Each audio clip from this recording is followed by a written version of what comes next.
Good morning, everybody. Welcome back to the SBP. We up out here early this morning. I'm your boy Prime. Source, what is good? Prime, what's happening, man? Been a few weeks. Yeah. We've been on a mini vacay.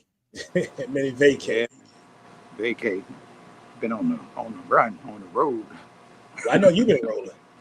Yeah, I know for sure Man, you've been rolling. crazy. How you doing, man? Feeling good, man. I'm feeling good. Nice Sunday morning. Got the window popped open here. Even got the ceiling fan on. I got a little action going on. But I'm just feeling good, man. I'm feeling good this morning, man. I can't complain too much. Um, Looking forward to not an eventful day, but it's a nice, chill, relaxed day. Watch a little TV, watch a little WNBA, watch got an NBA game 7 today. So I just want to take it easy and lounge, man. But I'm feeling pretty good. I'm feeling pretty good. Lovely, Cannot. lovely. You know, it's a taco festival that's been on my mind. It's a taco festival in Hollywood, the West Joint. That's been I going on kind, for a little bit, right? I don't know. I don't know how long it's been. I ain't never been though. Oh, okay. I've been talking about taco festivals for years and still I has not been remember. to one. I know. Don't make no sense. I don't know what I'm expecting the taco festival to be, but whatever it is, like the other joint is the one you might be talking about that's been going on for a while. That Right. joint it's like the cheapest ticket is like $60 or something crazy. So I'm like, what kind of 60 tacos you getting? Y'all got some special like they got weed in tacos? Like what is happening with the tacos? Liquor in the tacos? Them joints is crazy. Now they give you like a drink ticket and two tacos or something like that. I'm like, dog, you hear it? You hear the cat? I heard that time, yeah. That joint is nearby. He hanging around. So something about over there that he like. He got to go from here. I don't know, bro. But anyway, yeah, I'm all about a taco festival, but still ain't made it to one. So one of these days. So you said they hitting for 60 though. Well, the joint today is $10 to get in, so it's probably nothing, and then it's probably everything is priced up. But I still want to go one day, not Yeah. necessarily today, but one day. You think to live is not too far away from Hollywood? You think I've been over a lot more, especially where I get down. But man, I don't think I've been over Hollywood since they stopped having the I don't even know what you call it. There's something the Brew Fest or whatever. I can't think of the Oh, name. the summer joint. R&B, yeah. Since they The stopped black. having the joints over there. Yeah.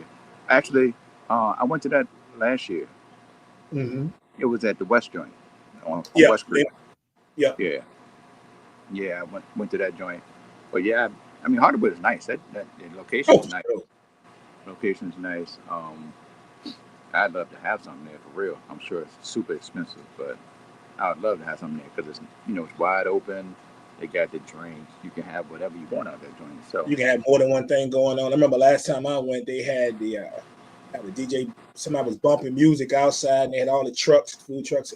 They had a couple food trucks, and they had where they were serving food, and then in the inside, in that back part, they had a whole nother joint going, a whole nother DJ. I don't know if it oh, for real? was it DJ Ray Vaughn? One that they was bumping in the inside too. So yeah, a whole different DJ. Wow, that would be crazy. I would love, man. Mm-hmm. I took a card. I took their business card last time. I never called because I was Mm-hmm. like, I ain't, can't do nothing like this. I got to at least find out about it though, get more details and see what's what. You know. For sure. Yeah, I ain't doing too much. I think I slipped up and I'm gonna have to run to the store, but that's right up the street. But other than that, I'm good. I ain't doing too much anything. We want them in and out deals. Yeah, Word. man. Word up, man. But yeah, so it's been a couple of weeks, man. We're back this week, and just a nick of time because it's a lot of stuff to talk about, man. A lot of stuff to talk about. Um, Most of it is basketball. It's about all of it is basketball related. To be honest with you, then we'll get to some music, of course, towards the end, like we do. Um, but good morning, everybody that's out there checking us out. Whether you're in the group, the SBP, over on Facebook, checking us out, the SBP over on YouTube, and those of you over on my personal page on Twitter. Yes, it's still Twitter to me. Um, Thanks for checking us out. So we are here, man. We are here. And so let's jump right into it, man. Let's talk some basketball, man. We're gonna talk basketball. We are deep into the NBA playoffs, and of course, not because they're my favorite. It's just because it's only right. You know, in the round that we're in now, there's one series that is done. I mean, there's a series that is done, that the most talked about series for a whole lot of reasons, and that would be the Knicks and Celtics. And to many people's surprise, the New including York, yours, including mine, of course. I ain't say one word. Including mine, the New York Knicks take out the defending champions 4-2. And what a series that was, man. Did you enjoy this series? What you think about it, man? hey man, I don't have a dog in the fight, but yeah, salute the Knicks. Finally, I'm saying finally, not like in a dismissive way. I'm saying finally, like you know, they can breathe. The fans can breathe. The organization can breathe a little bit. Because it's been a minute. It's been a minute. It's been a minute since they've seen this type of success in the playoffs. And I got something big we're gonna talk about with that point you just made about how long it's been a little bit later. Oh yeah, go ahead. Yeah, it's been a minute, but shout out to the Knicks. Hope Jason Tatum, he's had surgery already, so hope he heals up quickly and completely. But it didn't matter whether Jason Tatum's playing or not. Obviously, we saw that from the first 5 games. He played the first 5 games, um, 4 games. 4 games. I'm sorry, 4 games. So it was going the way it was going. It was going to take a lot for Boston to be able to come back from that 3-1 deficit. They did cut it to 3-2, but then they got the brakes beat off them by the Knicks, who were not trying to. Now, we ain't going back. We ain't going back to Boston no more. We done with them people till next season. So shout out to all the New York Knicks. I see, obviously, as Knicks fans that don't talk about basketball a lot, there's Knicks fans that don't always have on Knicks gear. But one thing they're going to do when they get that W, they're going to show up and show out. Knicks fans everywhere. I'm like, y'all watch basketball? I didn't even know you watch basketball. But yeah, Knicks fans pulling up with the gear on and shooting videos and all kinds of stuff. They are out here wilding. But I ain't mad at it. I ain't mad. I ain't even gonna lie, man, especially in our group.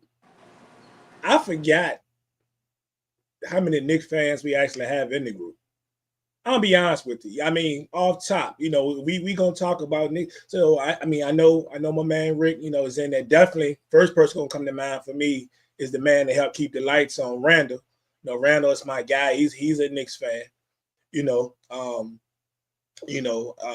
Rick don't post so much, but I know he's a Knicks fan. It's a couple of folks in there, but it's only like 1 or 2 people I think of off top. Shout out to Sonya. But some of the folks just popping up. I'm just like, wow. Now, some of these folks, I'm known to put people on blast because, I don't care. And then Source, he the quiet guy, but he tell me go and do it. He be quietly instigating. But I ain't gonna mess with most of y'all today, because honestly, I didn't know if we would win a game in this series. I mean, and rightfully so. You think about it, during the regular season, we're getting blasted by 20 plus every time we play these fools. Yeah. We started the season opening night against them. And I think we only lost maybe about 16 or 18, but it was worse than that. Yeah. He closed the gap. Every game this year was a beatdown. And it was ironic that the game that sent Boston home was a beatdown in the opposite direction, though. Like, we started this season, this is where we started, but this is where we finished. And that is beyond crazy to me. But just the fact to be in this position, I don't know what the rest of the season holds, but yeah, I'm not gonna say I'm shocked, for a lot of reasons, a whole lot of reasons. A lot of it because it was Boston, a lot of it because of things I've seen on the team, and certain players on the team, especially. I'll go ahead and call out Cat. You remember the beginning of the season when before the season started, when that trade went down, and I was one of the people. I don't even know how I feel about this for real. As much as I was, I was cool with getting rid of Julius Randle. Right, because I just wasn't quite sure. I didn't know why everybody, man, you was on one side of the fence. Mm-hmm. That's off. This, that, and the third. And you know, get to this, that, and the third, and the other one. Oh no, this is what we need to get over the top. I said, bro, I don't know how I feel about this because I don't know what cat I'm gonna get. And I'm gonna be honest with you, through these playoffs, for the most part, I still feel like I'm right. I don't know what I'm gonna get with Cat, but I got to back up a little bit because I know they said he was calling for the ball. And I know some of the other players came to his defense and was like, "We got to get this man the ball." You know, after Game 5, they said this man has got to get the ball. And the other night, he came up big. He came up big in a lot of those spots where the Knicks would even hang in the game for a while, and then after a while, Boston would pull away. Cat was aggressive. He ain't the most coordinated dude in the world, but he was aggressive, and it panned out. Man, you took it back to the beginning of the season and the trade. I want to take it back further than that. Right. Where are your people? Where are your people? I need your peoples to pull up before this next series is over. Because do you remember me asking the question at the end of the season? Knicks fans, which there were at least 3 Knicks fans on the screen. Do y'all want to make a move or y'all want to rock like this? I think to a man, everybody's like, rock like this. What do you want to rock like? I want to see what's going to happen. I want to see what. And you said you wanted to see what was going to happen as well. But you was like, the other people were more passionate about their need for the team to stay the same. I'm like, I don't think y'all looking at this thing the right way. I just want to hear what they have to say at this point. Well, I'm just curious. I remember now, in one person's defense, if I remember correctly, they were on the same page with me, being that I don't think you, how can I say, you make the move, you just make any move is what it was. I think one of them was like, if you don't rush out to make a move, the move has to be the right move. We need to find now. We do need to find out what it is when all of these guys are on the court together. Because how many games? I can't remember. They played together like 12. They didn't play a lot together. It wasn't. So they didn't play a lot together. So in that defense, I mean, we got much as I was on the bandwagon, I was getting sick of Julius Randle. I'm gonna be honest with you. I was getting sick of certain things with Julius Randle. Right? I'd love him one night, and then for the next 3 games, I'd be mad as hell about with him, and then he be eyed with me again, the game after that, maybe a game and a half. And then, even all the way down to the daggone way he got injured, he did something unnecessary when he got injured. He didn't even have to do all that. And I was even madder with Julius Randle than I was because I'm looking at the play and I'm like, bro, you might just cost us, And even when I watch that play now, which is not my problem anymore, you know what I'm saying? I still get mad because I'm looking at that game against the Heat. And we was obviously looking like we was handling business, and he just wants to get overzealous and go flying in there for no reason. But to one of those defenses of those guys, I will say they were on the same page with me. Don't touch it unless the move is right. Now, that same person was talking, and behind the scenes, and we were like, it's got to be the right move, like I said on our show, but they didn't quite know how to feel about the Cat trade, right? So I think to give it context, if we just talk about the Cat trade, that's kind of up in the air because, and it's kind of funny because both Cat and Julius Randle old teams, they go into conference finals, right? So it kind of worked out. But the real deal, what we have to talk about is, to be honest, with something else that got criticized heavily by Knicks fans and a whole lot of not so Knicks fans that were laughing is the other guy, Mikal Bridges. Yeah. Mikal Bridges. So if you're talking about it in the context of just making the move just for Julius Randle, we kind of up in the air on that. I mean, because I think Cat didn't show us that he can ball out, but Cat didn't disappear a whole lot too. All right. But if you want to mix in the whole deal of bringing in Mikal Bridges, where people were laughing at that move, let's just be real. The Knicks are not going to the conference finals. The Knicks might not have made it out of the first round if it wasn't for Mikal Bridges. That was going to be my next question. Do you think that without the moves, the same squad, are we here with the same squad from last year? Possibly not. That's a funny thing, though. Let me tell you why.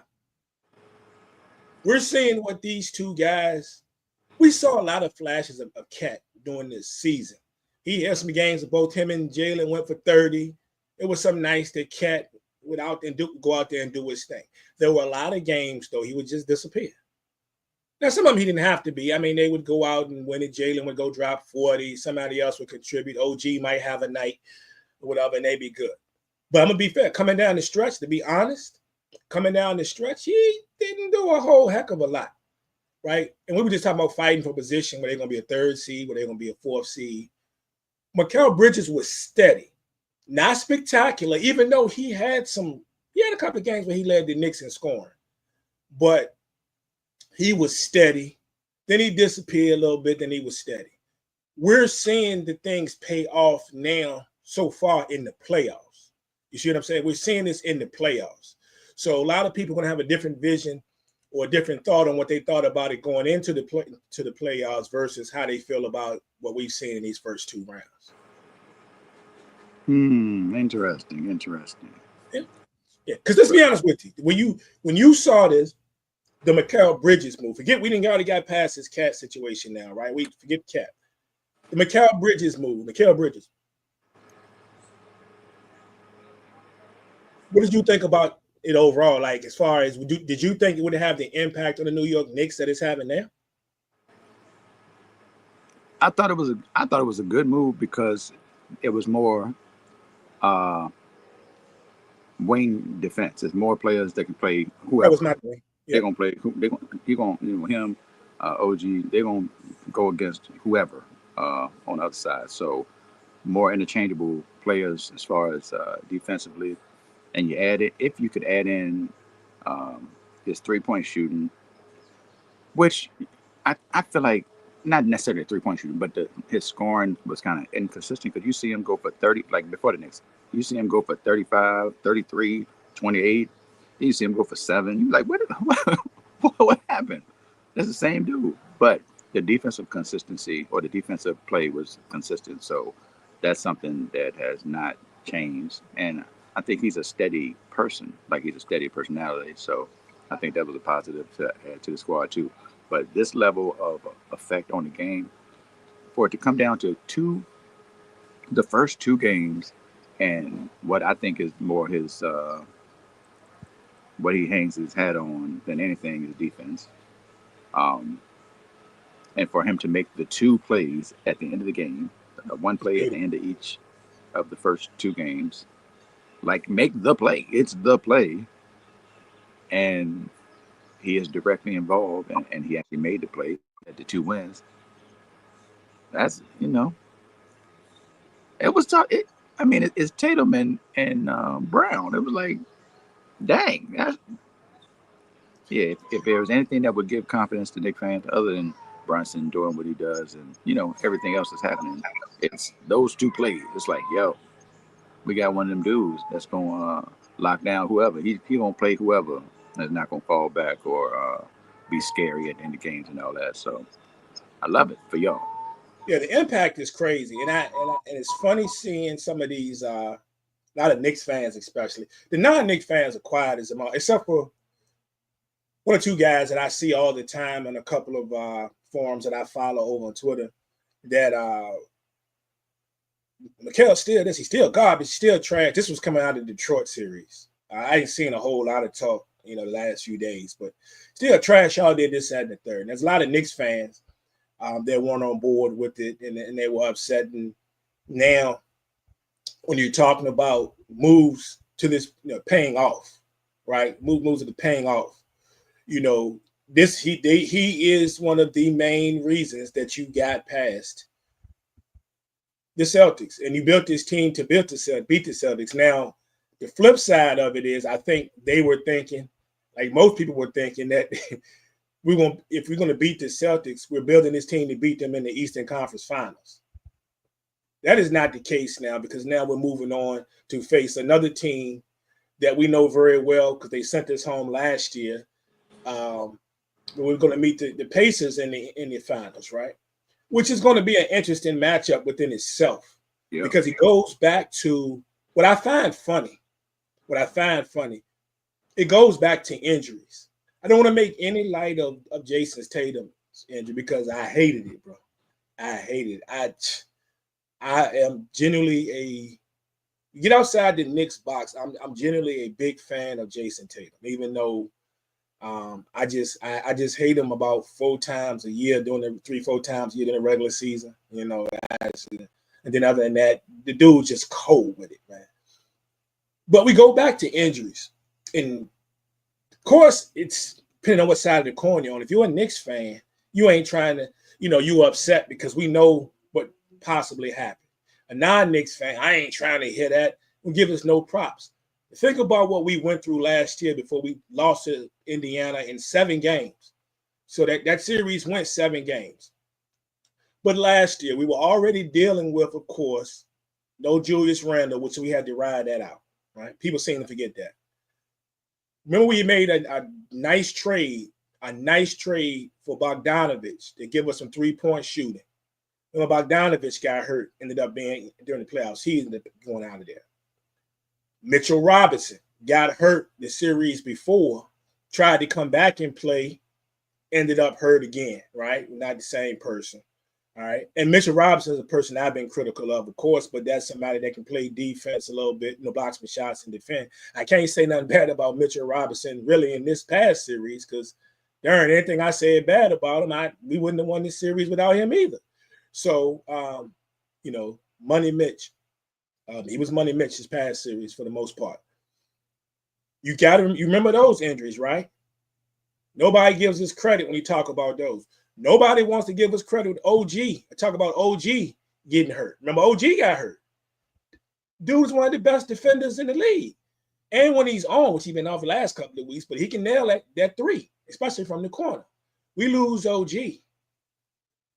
Jalen Brunson was hobbled. And when Jalen Brunson got hurt. Yeah. And then the most important piece, probably the second most important piece, and I'm not on the bandwagon season, I'm just going to call it what it is. Josh Hart. Remember, Josh Hart got the abdominal. We were sitting there on our show last year just talking. You asked the question we were talking about. We had Jawan and them on, and we were talking about load management. Right? Regardless of what it was, we lost all of that, bro. We lost all of that. Now, at least going into this series, and I can only pray because I'm gasping every time Jalen Brunson make a cut or, whatever. OG hits the floor. OG was injury prone before he got to be a Knick, But now at least we're going into this series with a full arsenal. You know what I'm saying? At least I can say that. So if we can stay healthy for the most part and get through this, now win or lose, there's no excuses, right? There's no excuses. But this is totally different. We weren't talking towards this time last year about losing 1 or 2 players. We pretty much lost a 4 or 5 players, almost a whole starting lineup, bro. Yeah. That's fair. That's fair. And that's one of the arguments that people make for the Knicks last year is that we don't even know what would have happened if we were fully staffed going into that series or throughout that series with Indiana. So we just making excuses, though. You know what I'm saying? It's easy to make an excuse here and there, but you lose that many players. I don't care what team you are. Yeah. Right? And then you got, and we talk about injuries. Of course, the idiot stuff popped up. The clown behavior continued on social media about Jason Tatum too. And I said, man, I hate that for Jason Tatum, but I'm not saying we still would have won the series, if Jason would have played. But look we were in a bad position. Right. And we had just made a heck of a run like we've already seen in this series. And we were winning. I think we were up by 5 and on our way to 7, unless that wouldn't have happened to him, and maybe he would have fouled OG, on that play. Let's just get what it was. We can go around and get swept in this next series, right? But don't discredit what we just did. We defied all odds. Nobody had us winning this joint. And let's be real. Most Knicks didn't have us winning this joint. I would have been happy to get a game. And here we are. That's fair. So, at this point right now, regardless of what happens, Is this season a success? Mm. Mm. Yeah, I'm gonna be the Knicks fan that says yes. Right. I'm gonna be the Knicks fan that says yes, kind of with an asterisk because of, again, the goal was to beat Boston, but the thinking that Boston was going to be in the Eastern Conference Final. Right. And the moves we made were the moves that were made to get us to the Eastern Conference Final to beat Boston. You see what I'm saying? It just happened in a different round. So I would say yes, mainly because of recent events, the wins, getting past the second round, uh, showing that the moves that we made could pan out. Now we mess around and I might feel a little different if I do. It depends on what happens in this series. And I'm not saying we got to win this series. I mean, I hope we win this series, right? But it The depends on Knicks how in we. the We can't go championship. out here and get embarrassed because Indiana is balling, bro. Like Yeah. this ain't they balling. They playing better as of late than they did last year. Yep. That's gonna be a problem. That's gonna be a problem. The Knicks in the finals is. Oh my gosh, that's gonna be a. If look, the Knicks fans in New York were going crazy after game one. Game one of the conference semifinals, people were going crazy because of a win. Imagine the Knicks get a win in the final, not even win finals, get a win in the. They going I don't even know what they're gonna do. They gonna act a fool though. I know that they gonna act a fool. Well, speaking of a win, so it can't. I don't even want to jump the gun because we got a whole series to go. But it's just you talking about the similarities, right? And you bring up the one win. The last time we went to the finals, we didn't get but one win. Against San Antonio. That takes us back to that 99 season, and which is crazy, because that was a team. You talk about battle test. These youngins, they're not going to understand this. Yeah. And if you're not a Knicks fan, you'll understand it. If you're a Knicks fan, you're gonna still probably feel it in your chest, bro. You understand? We went to the finals as an eighth seed. That was a strike short of the season. That was a season where we played with 50 games. Right. We had to win 6 out of the last 8 games to even qualify for the playoffs. And then we got in the playoffs against the Miami Heat, a team that we despise and we've had battles with over the years. People falling off, people fighting, just all over the floor. Ankles. Allen Houston hits a shot that comes off the rim and goes down. In that series, we come out, and I believe, if I remember correctly, it was the Hawks next. I think we swept the Hawks, right? As an AC, we come out with brought the brooms out. And then we beat the Pacers, which was good, but it kind of might have cost us, possibly, because remember, that's what Patrick Ewing got hurt. Patrick Ewing got hurt in the second game, I believe, that Achilles, and Patrick Ewing didn't play again. Right? We had to turn to Marcus Camby, and Marcus Camby had been so up and down, and I don't even want to make the comparison, but it could be a good comparison. But he had a whole lot of not so good Mitchell Robinson in him, off and on that season. I'll be honest with you. Marcus Camby was a vet, he'd been in the league for a minute by then. Wasn't as sharp offensively. Defensively, he would tend to put himself in bad positions and getting out of foul trouble.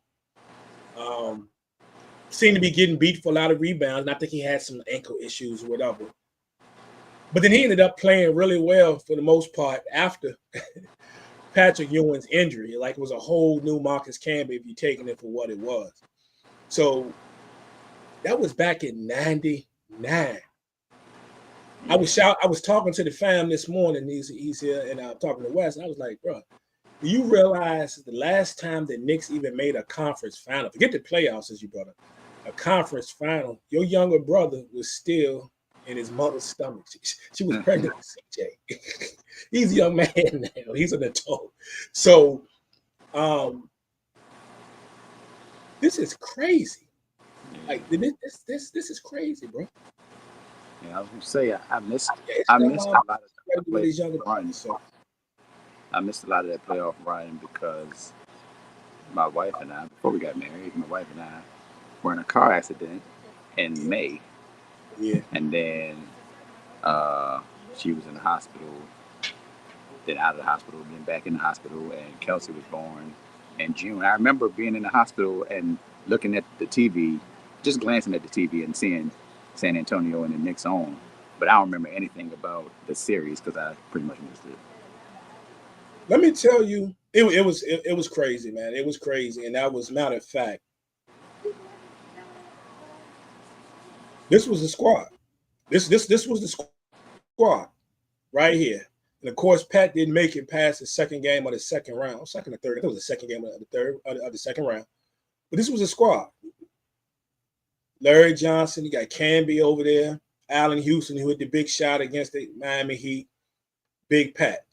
You know, we know Van Gundy was coaching. And if you want to go deeper down that bench, man, I think we had Kirk Thomas, Charlie Ward, Herb Williams,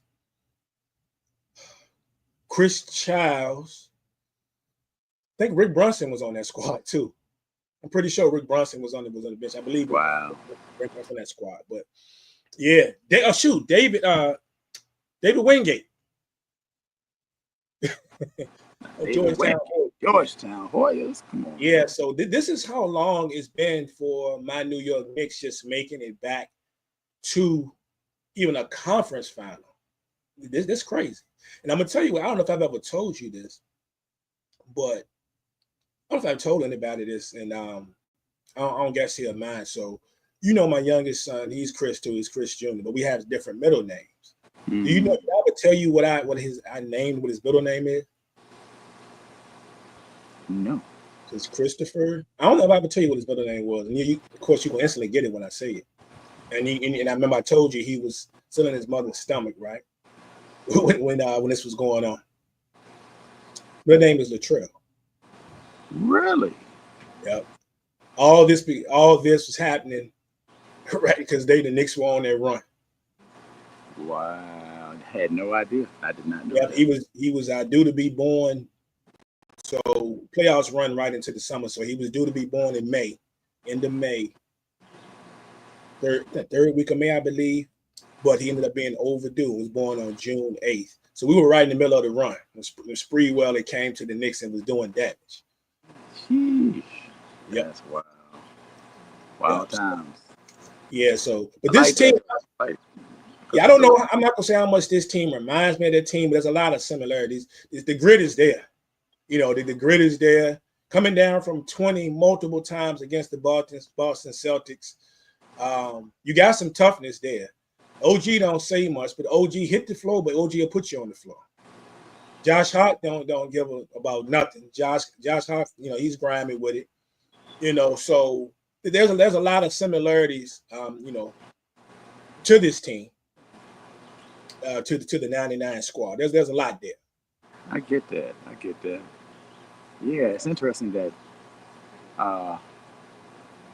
like at that point there was no clear like I'm thinking New York big market, there's no clear superstar at that time on the squad.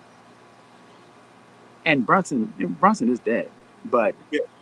thinking about Brunson, you know, people don't give Brunson the credit he deserves even now. Right.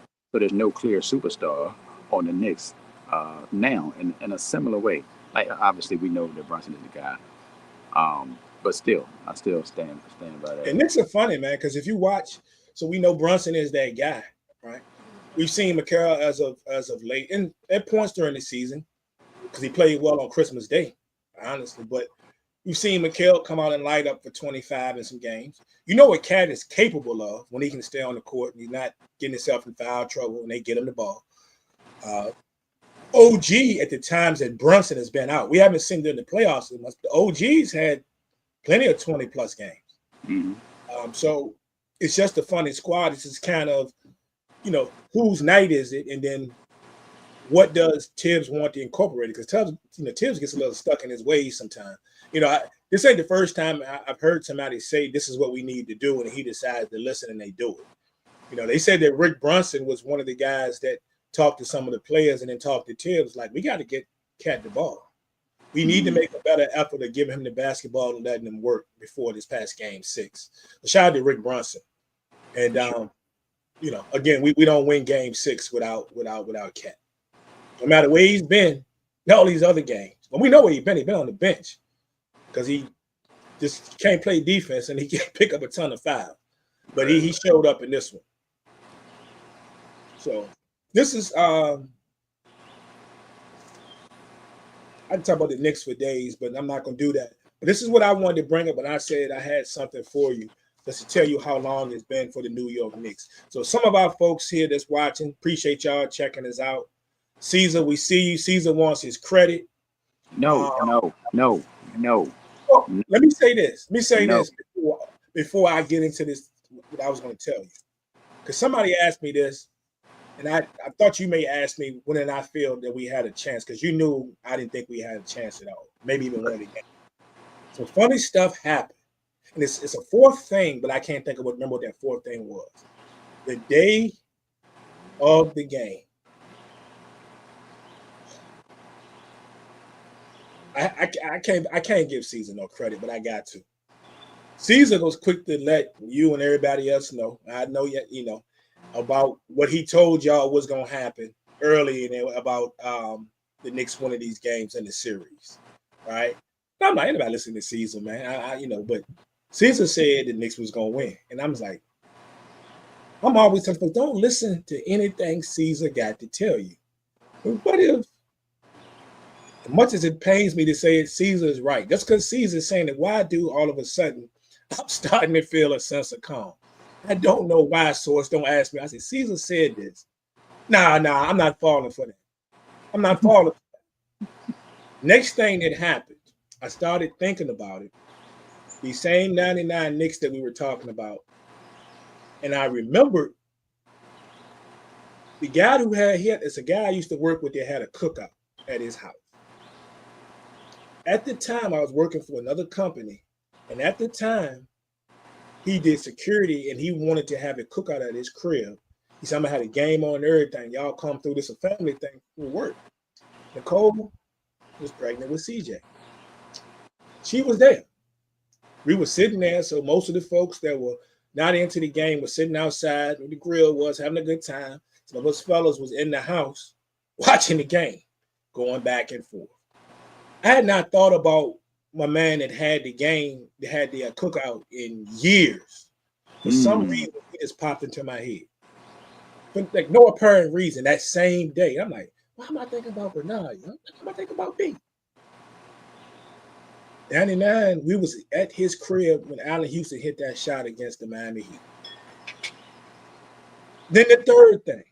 This is the third thing. In the midst of everything else that's going on, I had ordered some Knicks paraphernalia a long time ago. To the point where I forgot I ordered it. Mm-hmm. And the place I ordered it from is usually on point, but I don't know what happened. I wasn't even thinking about it. Wasn't even thinking about it anymore. And I'm like, come home from work, and there's a package sitting outside my door. The next item that I was looking for was sitting at my door. All this happened on the day that we beat the Celtics in Game 6. All on the same day. And I'm sitting there like, is this a sign? Like, I'm not all that superstitious stuff, but there's too much going on. And something else happened, so I can't remember what it was, but it's just too much going on. And as we proceeded to beat the brakes off of him in that game, I'm sitting there like, this team can't be real, bro. It's just too much happened. But so what you saying, Prime? You're saying about the guy? You saying the guy was what? The guy who had the cookout? No, this guy. The guy. That Caesar? Guy. Nah, I just couldn't believe that Caesar was actually right about something during the series. And then he's sitting there saying it. And I'm like, it's going to turn out good. It's going to turn out ugly. I might put, if we look, I would be so upset. If we would have lost after that day, I probably would have put Caesar back on the ban for at least a week. Like, Caesar, don't play with my feelings, bro. He's about to, we the Knicks would have lost that game. Caesar, I don't, Jay, you family, I love you. I know y'all love Caesar. I don't care. Caesar was gonna get banned for at least a week if the Knicks would have lost their game. And if the Knicks would have blown that lead they had and lost the game, Caesar, you might have got banned till football season. I won't say I ain't gonna say it's business up. I'm just saying, Caesar. So I appreciate you. You said with your chest, you was right. I'm gonna let you go on and say you was right. You was right. I ain't look. Now don't do me no favors in the next series. Yeah, don't talk this series. Thank you. She say he's not talking this series. Don't say nothing. He ain't gonna be able to resist it. He said he ain't saying that. You believe him? Oh, we got some feedback. What's happening? Yo, can you hear me? Say something, Brian. Yeah, can you hear me?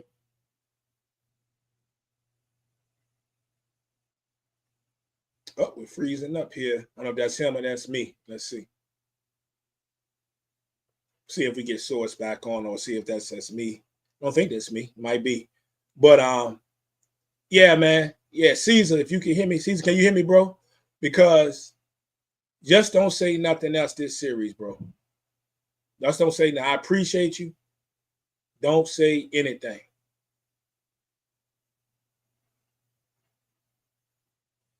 We say, Caesar. So, Lord, talking for you when my name is in your mouth. Go ahead.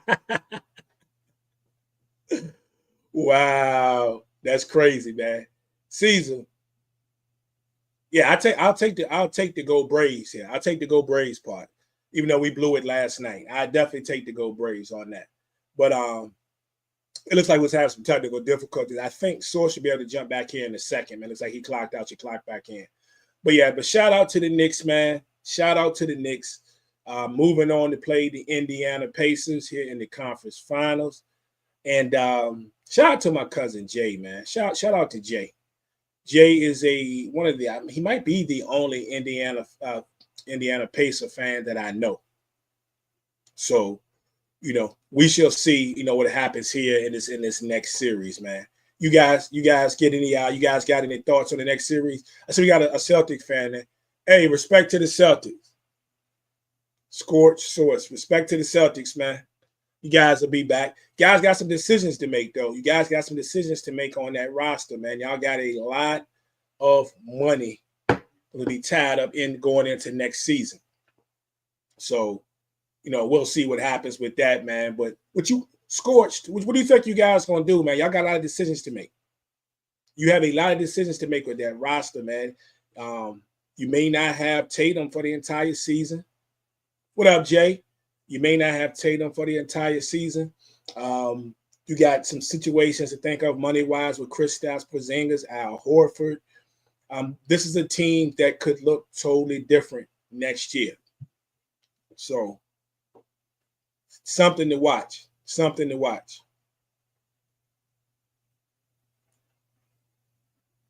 Appreciate that, man. Scorch, appreciate that. Respect to Boston Celtics, too, man. Respect to the Boston Celtics. Jay, you ready for the series, bro? You ready for the series? It's next up, cousin. It's gonna be a good one. It's gonna be a good one. Both teams coming in healthy, man. And that's what I wanted to see. Both teams coming in healthy so they can go ahead and fight out, unlike last year and everything that went down last year. Give me a sec. Let me see if we can get Source back on here and see what happened. Matter of fact, let me see if he's messaging me first. Nope, no message there. And let me see. Maybe 2, 3, 7.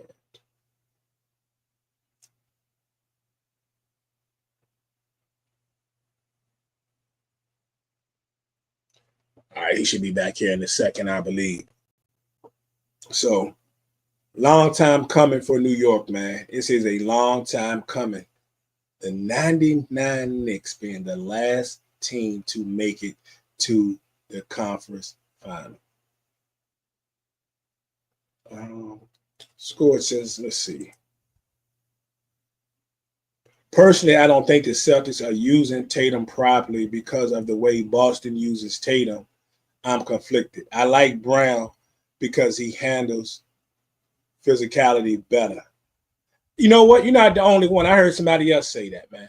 Now, I don't know as far as using them correctly, but I think that if you want to have a player that can handle the physical play a little bit more, I do think Brown is the guy that you want to use in those areas. I think Source is back right here.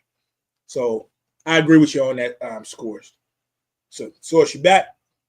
Man, the iPad overheated and got a little warm out there, I joint. know it will do that. I done had the iPhone do that to me plenty of times, bro. Yeah. Look, I was sitting there waiting. I was waiting while you were telling the story. I was like, man, it got hot all of a sudden because the sun just came out of nowhere, and the umbrella on the deck wasn't open, so the sun is just beaming straight down. I was like, as soon as he finished telling the story, I'm gonna stand up and then because I didn't want to, in case you clip any of that, I didn't want to be moving in the joint. So I was waiting. I was waiting. I was like, then as soon as you got to the end, I get ready to stand up, and boom, the joint said, nope. Had it happened plenty of times, bro. Hey, Cuzzo, James. So, hey, Jay. Hey, look. So you just happy to be here. Hopefully we don't embarrass ourselves. Y'all gonna play well, man. Y'all gonna play well. Hopefully we play well, man. Congratulations again for getting there, man. And we're gonna be getting to it. I believe game one is on Wednesday. I think. Dang. I think game one is on Wednesday. So Wednesday. Cuzzo, it ought to be a good one. It's not Monday. Why ain't Monday?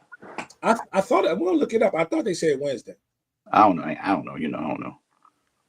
I'm just happy to be here, like Cuzzo said. So whenever it is, let's get it on.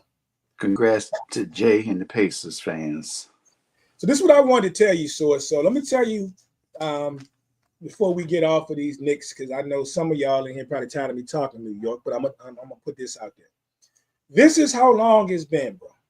So we talk about 1999. Y'all know, those of you who follow us here in the group, we talk a lot of music too. Let me run through some music that was popping back when the last time the Knicks made it to the conference final. This is good. This is good. So I got a lot of them, so I'm gonna spin through some of them. All right, it's not all. I'm gonna start off with more a handful of R&B-ish type stuff. Christina Aguilera, first album, big hit, "Genie in the Bottle." Some of y'all on here might remember that song. That was her big hit. That put her out there, right? Also, we're talking about boy bands. A certain boy band was singing "Bye Bye Bye." It was NSYNC, which in a lot of cases was their biggest hit. The last time the New York Knicks made it to the conference final. My sister-in-law loved them. What you say? My sister-in-law loved them. Loved them. What else we got? Source. We got the thong song.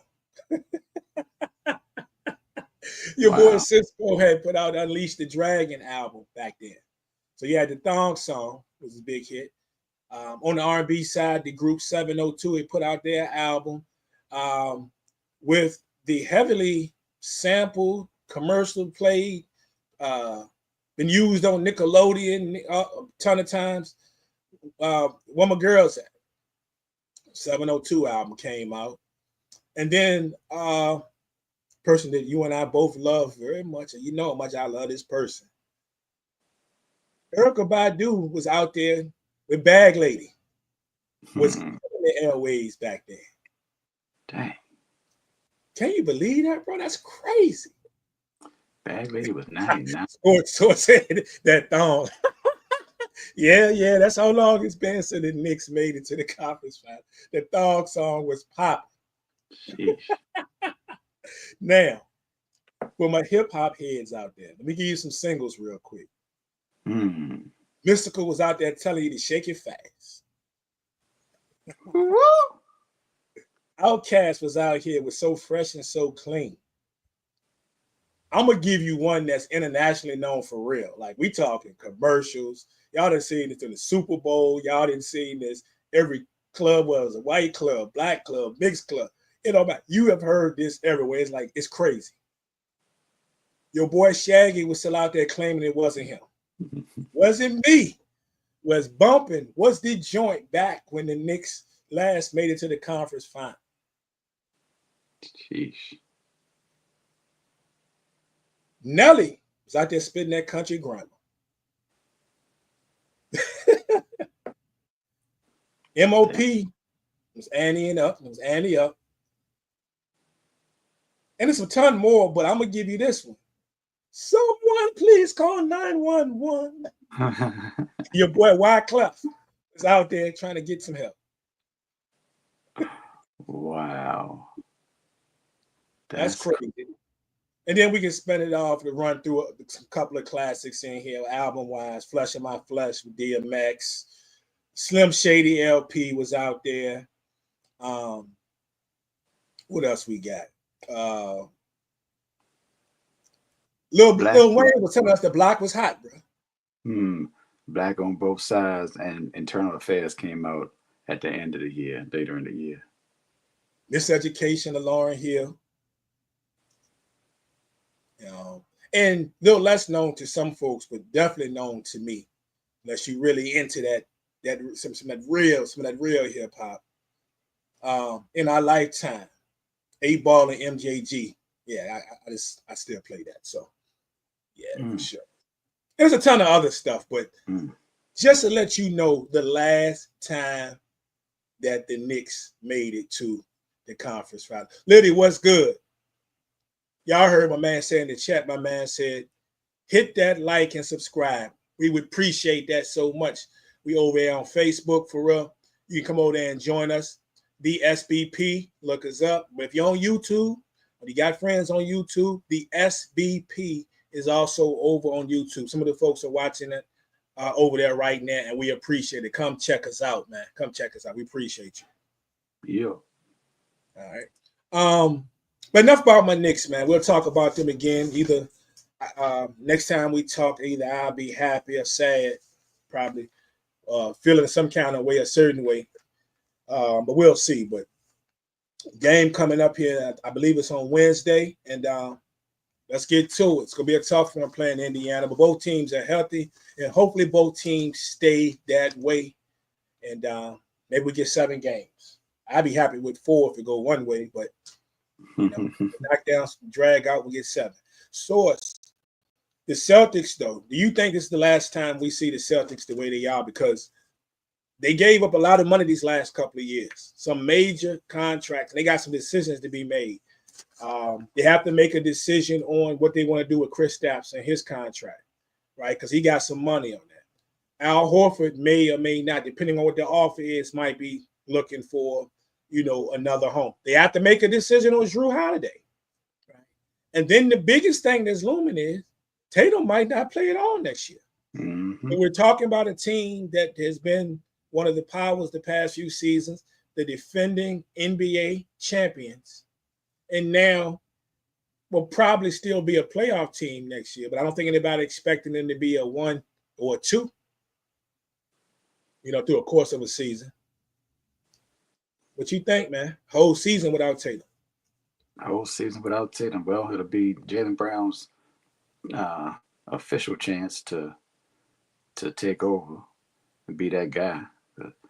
Being that guy looks a little different when the other guy that some people would say is that guy is not on the court. So you actually are that guy. That would be, that's multiple changes. You're talking about multiple changes with the squad, and sheesh.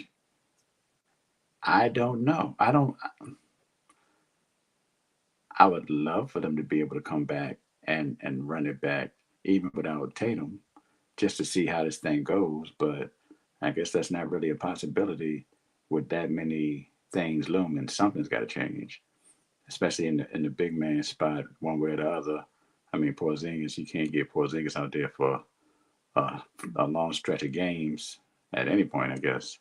And, I think we kind of give taller guys a hard time knowing that they are abnormally tall, and a lot of times they are injury prone. I think it's part of the deal, but we still give them a hard time when they are exactly what we probably think they should be. So Porzingis gets a hard time. Either way, I don't know. Honestly, I don't know. But whatever version we get of Boston, it's still gonna be good. They're still gonna be good. But Derek White has to do what he's been doing all the time. It seems like it'll be more responsibility on him. Hopefully, Holiday is back there, and that group remains the same as far as the guard, small forward combination. But yeah, man, I know Boston fans are sweating. Yeah, man. In the comments, Score Source says he says the '90s Boston basketball mediocrity returns. He's a Boston fan, so I don't know, man. I don't know. I think they're gonna. I don't know. It's gonna be something to watch.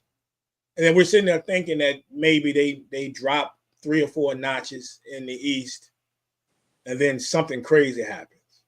Something we're sitting here in the off season, and then something crazy happens, and they found a way to maneuver this thing to stay up there some kind of way. I don't know what that would be. I don't know what I know people out here still speculating. I don't even know how you even speculate anything with Giannis, because I don't even know how you would even have that money. But I'm seeing that so much floating around. But I don't know. There's probably some moves that can be made to still make them highly competitive in the Eastern Conference, as long as the right move. But yeah, you're right. But Brown is going to definitely have to show he's a guy. They paid him, and Missoula got to come back too. I think Missoula's got to rethink some things too, because I think just as much as he's the reason that they were so good again this year, I think he's part of the reason too that they're not playing right now. So I think he is part of the reason they're not playing right now. You think? Well, we talked about Boston and New York for a long time. I don't want to continue the conversation further, but you think Missoula? You think the Boston approach was wrong? Do I think Missoula's approach was wrong? Yeah, I said the Boston approach, but yeah, Missoula's really. I think that to continue, I'm always a guy that say you keep going with what got you there, right? Mm-hmm. I'm that guy that says that a lot, but I think it also gets to a point that you try something different. I would have, and I'm gonna tell you one of the things that I ain't gonna say I would have liked. I'm glad they didn't do it, and I understand the reasons why there's some issues with Porzingis and health and things of that nature, but I would have liked to have seen more of what New York did and have larger spurts of 2 big men on the court at the same time. If you know, that's what gave New York a problem. Cornette came out that thing and came fast. If the height factor make New York have to adjust again. They're already having enough problem getting out there enough to your defenders to defend your to your guy. I think you have to find a way, at least in spurts, to have a taller lineup on the court at times, because it obviously gave New York problems. Yeah, because if them people even shot okay, they didn't have to shoot good. They just shot okay. Yeah. It ain't like they weren't wide open. It was like wide open. They just were not hitting shots. And OG couldn't do nothing driving. How many times we see OG drive in the lane and just get photos? Like he's to talk through taller defenders. Mitch is gonna have his issues sometime anyway, unless the ball is coming off the rim. Cat had a good game offensive rebound wise, but there was times he couldn't get to the ball. Josh Hart is one hell of a rebounder for a guy his size, but I mean, still, I think there's a time that you shift. Work on that inside game a little bit. Boston is a superior passing team, and I think just as much as you're passing around to get that 3, right? There was tons of opportunity to pass that thing down low and do some work down there too. What you gonna do? You gonna get that people in foul trouble too. Cat don't need help getting in foul trouble. Mitch, bless his heart, Mitch is gonna have his time when he's gonna get in foul trouble. You shift a little bit. I think Missoula stuck to his guns in some instances too long. And I think that will ultimately cost them in a couple of those games when in those comebacks, man. And I think that really cost them. Fair enough. Fair enough. Yeah. Jay said the game is Wednesday. So yeah, I looked it up. Yeah, so I appreciate it, Jay. Hey, what up, Adam? I didn't see what Giannis did on Twitter last night. You can let us know. I didn't see it. If Giannis ain't signed with somebody on Twitter, then if you want to trade on Twitter, then it ain't nothing but speculation. Hey, quick question. I'll I'll see if he responds. But quick question. So we know how we feel about what's next for the Celtics. You think that draft lottery was rigged? To be honest, all right, this is where people check out because people don't like to critically think. I mean, we all know people don't like to critically think or think past the surface. I don't care if it was rigged. I don't care. It doesn't matter. If you want to be a person that's like, well, it's a business. Okay, so maybe it's rigged because they're trying to put certain pieces in certain places as far as creating a storyline in bigger markets across the country, or more important markets across the country. Maybe that's why Luka ended up in LA. I don't know. I mean, LeBron's going out. You got to have a big personality in LA, right? You had a big personality in LA forever. You need an up and coming, star that's not Anthony Davis. It's going to be on the court most likely in that market. So if you believe that, fine.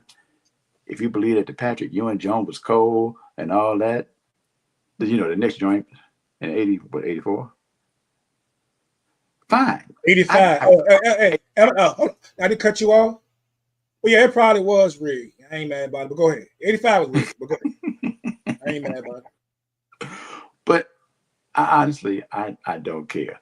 Here's the reason I said the critically thinking thing is because people will take this moment and say, well, if this was rigged, everything rigged. No, everything doesn't have to be rigged in a competitive sport. Especially if you're a person that plays a competitive sport, you gotta when people that play competitive sports argue that professional sports are rigged, I be like, dog, you play, how hard it is to do the things that are happening. All these things have to happen in concession. Exactly. And so in a sequence, you think that somebody was able to you think the team came back from 7 points down in a minute because they were supposed to win? Like, I'm like, what are y'all? If you want to say a ref did this, cool. If you want to say a player did this, cool. Trying to say that it's rigged and the outcome is going to be whatever the league wants it to be, I'm not buying that. The draft, I don't care if they're trying to put somebody here, there, whatever the case may be. Could be. It could be. But that is not that. Those are two different things, and I think people equate all of it as if it's one thing, and I don't like that. I don't like it. I really don't like when people say leagues are rigged. That really annoys me to no end. It annoys me to no end, especially when it's plays made that you see in front of you that are unexpected. And you're like, see, I told you to. How? Who set that up? How did they? So he shot that joint from 35 feet off of one leg and made it. Yeah. And that was supposed to happen. Like they planned that. Come on, man. No. Shout out to David Stern, man. I appreciate you. Hey, look, they said shout out to David Stern. Look, they said one of the things was back in the day in the 85 joint, they said that they think that David Stern froze the envelope, so he knew which one it was. Mm-hmm. I wish there was a videotape of David Stern going, ooh, like he felt something cold. Like, this the one. Also, if there is a percentage of, options in the joint, and one of the higher percentage chances of options in the joint is the one that wins. Yeah. That's how people are. This is where we are, man. This is where we are. They you see, 100% it was rigged, but they rigged it for San Antonio and Wemby as well. This is the thing. That's where I wanted him to go though. I thought, I'm gonna be honest with you, man. I was like, can you imagine having Wemby, Coop, and Flag? And Fox on the same squad? I would love to see that.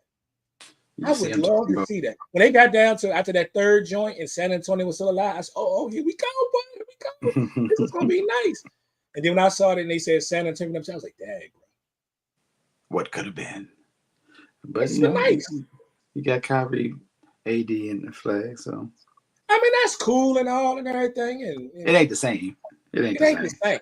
I know people, Nico, come on, Nico, how Nico look now? Nico still look the same to me. Nico just look lucky. Yeah. You know what I'm saying? How you look like a lucky man. He don't change what he did. Like Nico didn't know that was gonna happen, or did he? But no, Nico still. The outcome does not determine. Like you can't 2020 hindsight on what people do and then be like, well, it's cool that he did it now because it was. If you thought it was crazy, then it's still crazy, regardless of what happens. It's still crazy. If you thought it was good, then it's still good, regardless of what happens. People, because you see somebody get traded and they're like, oh, why you make that trade? Then the person gets hurt and like, well, see, you shouldn't have made it. No, it's not. You shouldn't have made that trade because the person got hurt after they got traded. It happened. It happens. Like people get hurt. Like,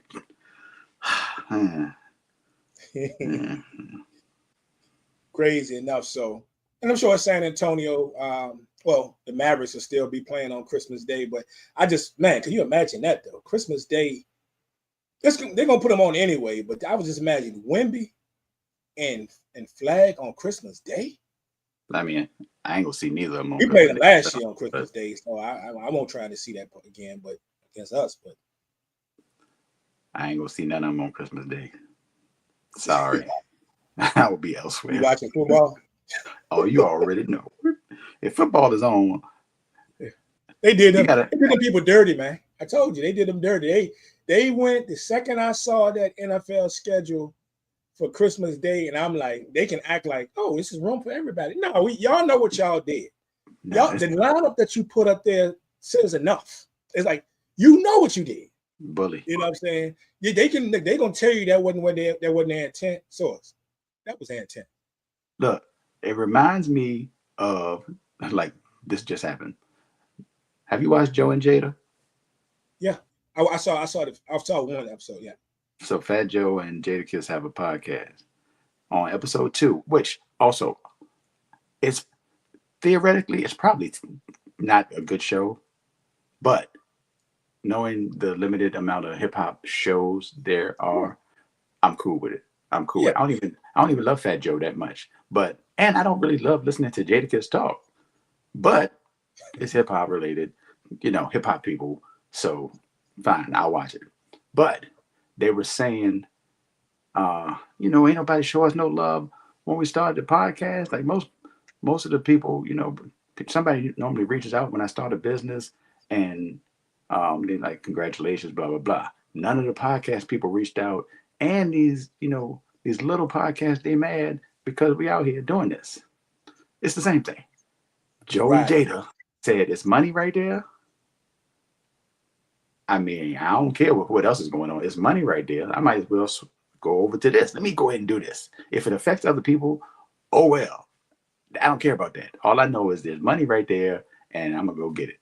And that's what the show is. They actually said that. Like Joe kind of said that. I was like, that's how people do. It's a lot of things like that. Even sticking with the hip hop thing, when you think about rappers being in movies, not necessarily because rappers wanted to be in movies. It was another opportunity that created another bag. It was like, you know what? Let me go over here and do this. That's part of the reason why people who are actual actors, who studied to be actors, were mad at first. It was like, bruh, like, you got that over there, I got this over here. Now you trying to just be popular and come over here and take this from us? Y'all can't do that. Eventually, cooler heads prevail. But yeah, it's the same thing. It's the same thing. And Yeah, not doing bad from just now. They almost at 57,000. So, subscribers on that. Oh, as far as the YouTube part of it. So, but I agree with everything you said as far as them. It not the greatest, but the hip hop platform. What I will listen to is very limited. Yeah. So, I can definitely tolerate them. I'll check them out. Yeah. So we got past that. Oh, real quick, what do you think about this last series, man? We got the basketball. We got Game 7 today. We went so in on it. Been so long since the Knicks had made it to the conference finals. We forgot it's a whole nother joint to be decided. Right. And we have really it's between the two MVP candidates. Is basically what it is. We got a Game 7 going on today at 3:30. What you think, man? Who you think gonna take it? Now, if the MVP wasn't decided, and the MVP is a regular season award, I don't know why people act like the playoffs matter when it comes to MVP. If it was still a thing to be voted for at this point, it should be whoever wins is MVP. That's bottom line. But obviously, like I said, we know that in regular season it's already been voted for, all that good stuff. That said, I really need Shea. Joker's my guy, like one of my guys. Mm-hmm. Prime, tell the people.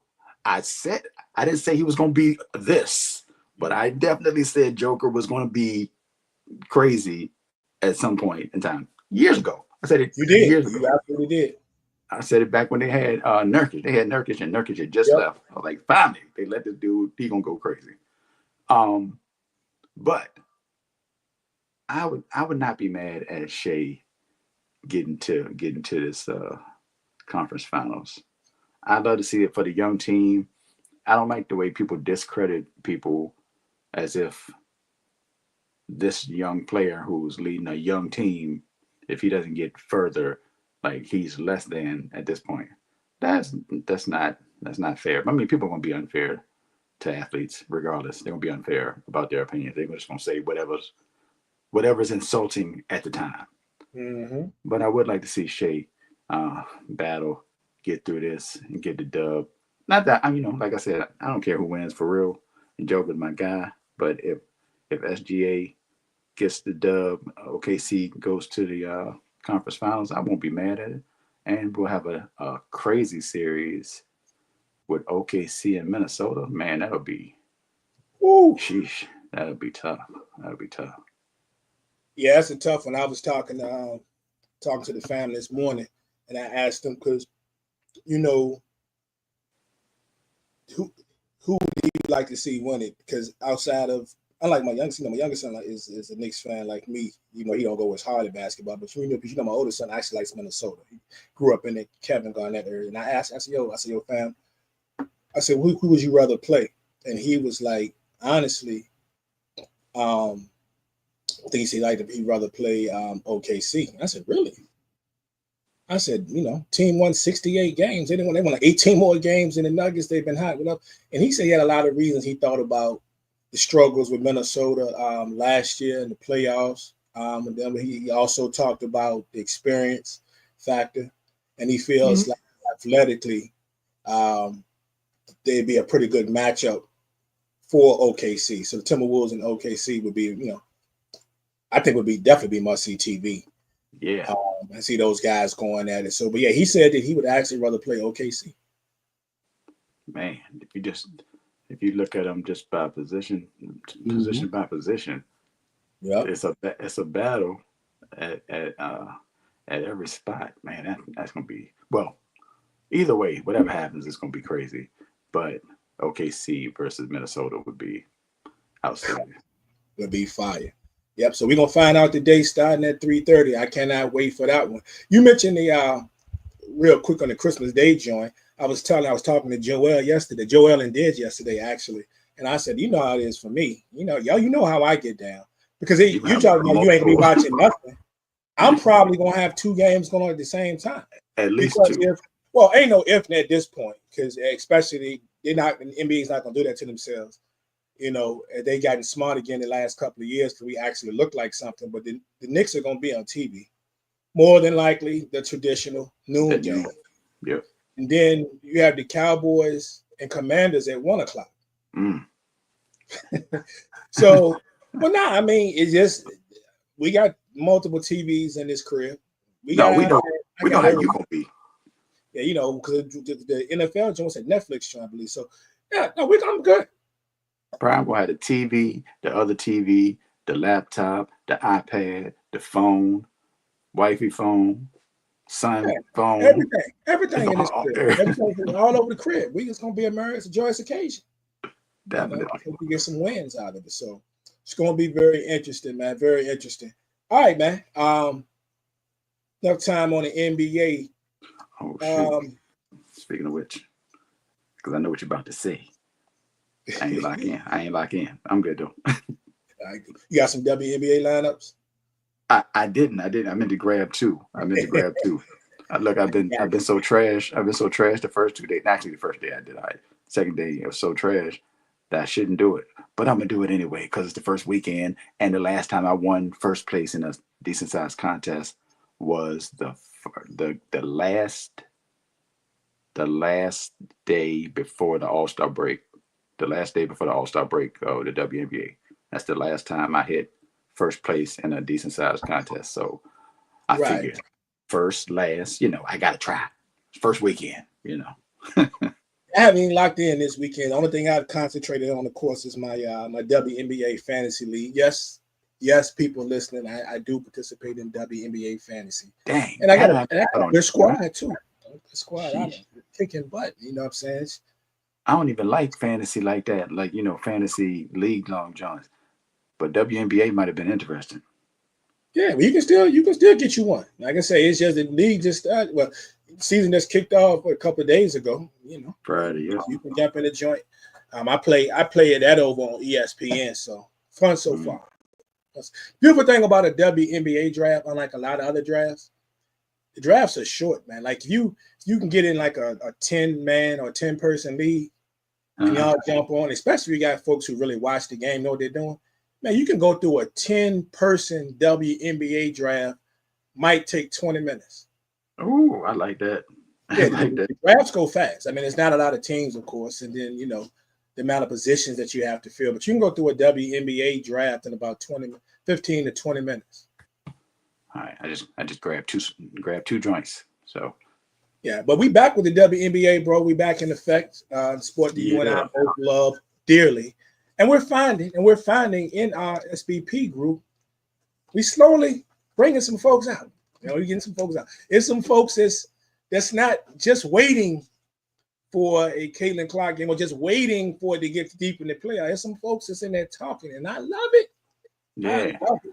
The league need to pay us for real, dog.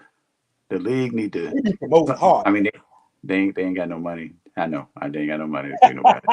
But they need to slide us something, some tickets or something, because we've been out here pushing the WNBA for years. And these people, that's what's funny about social media.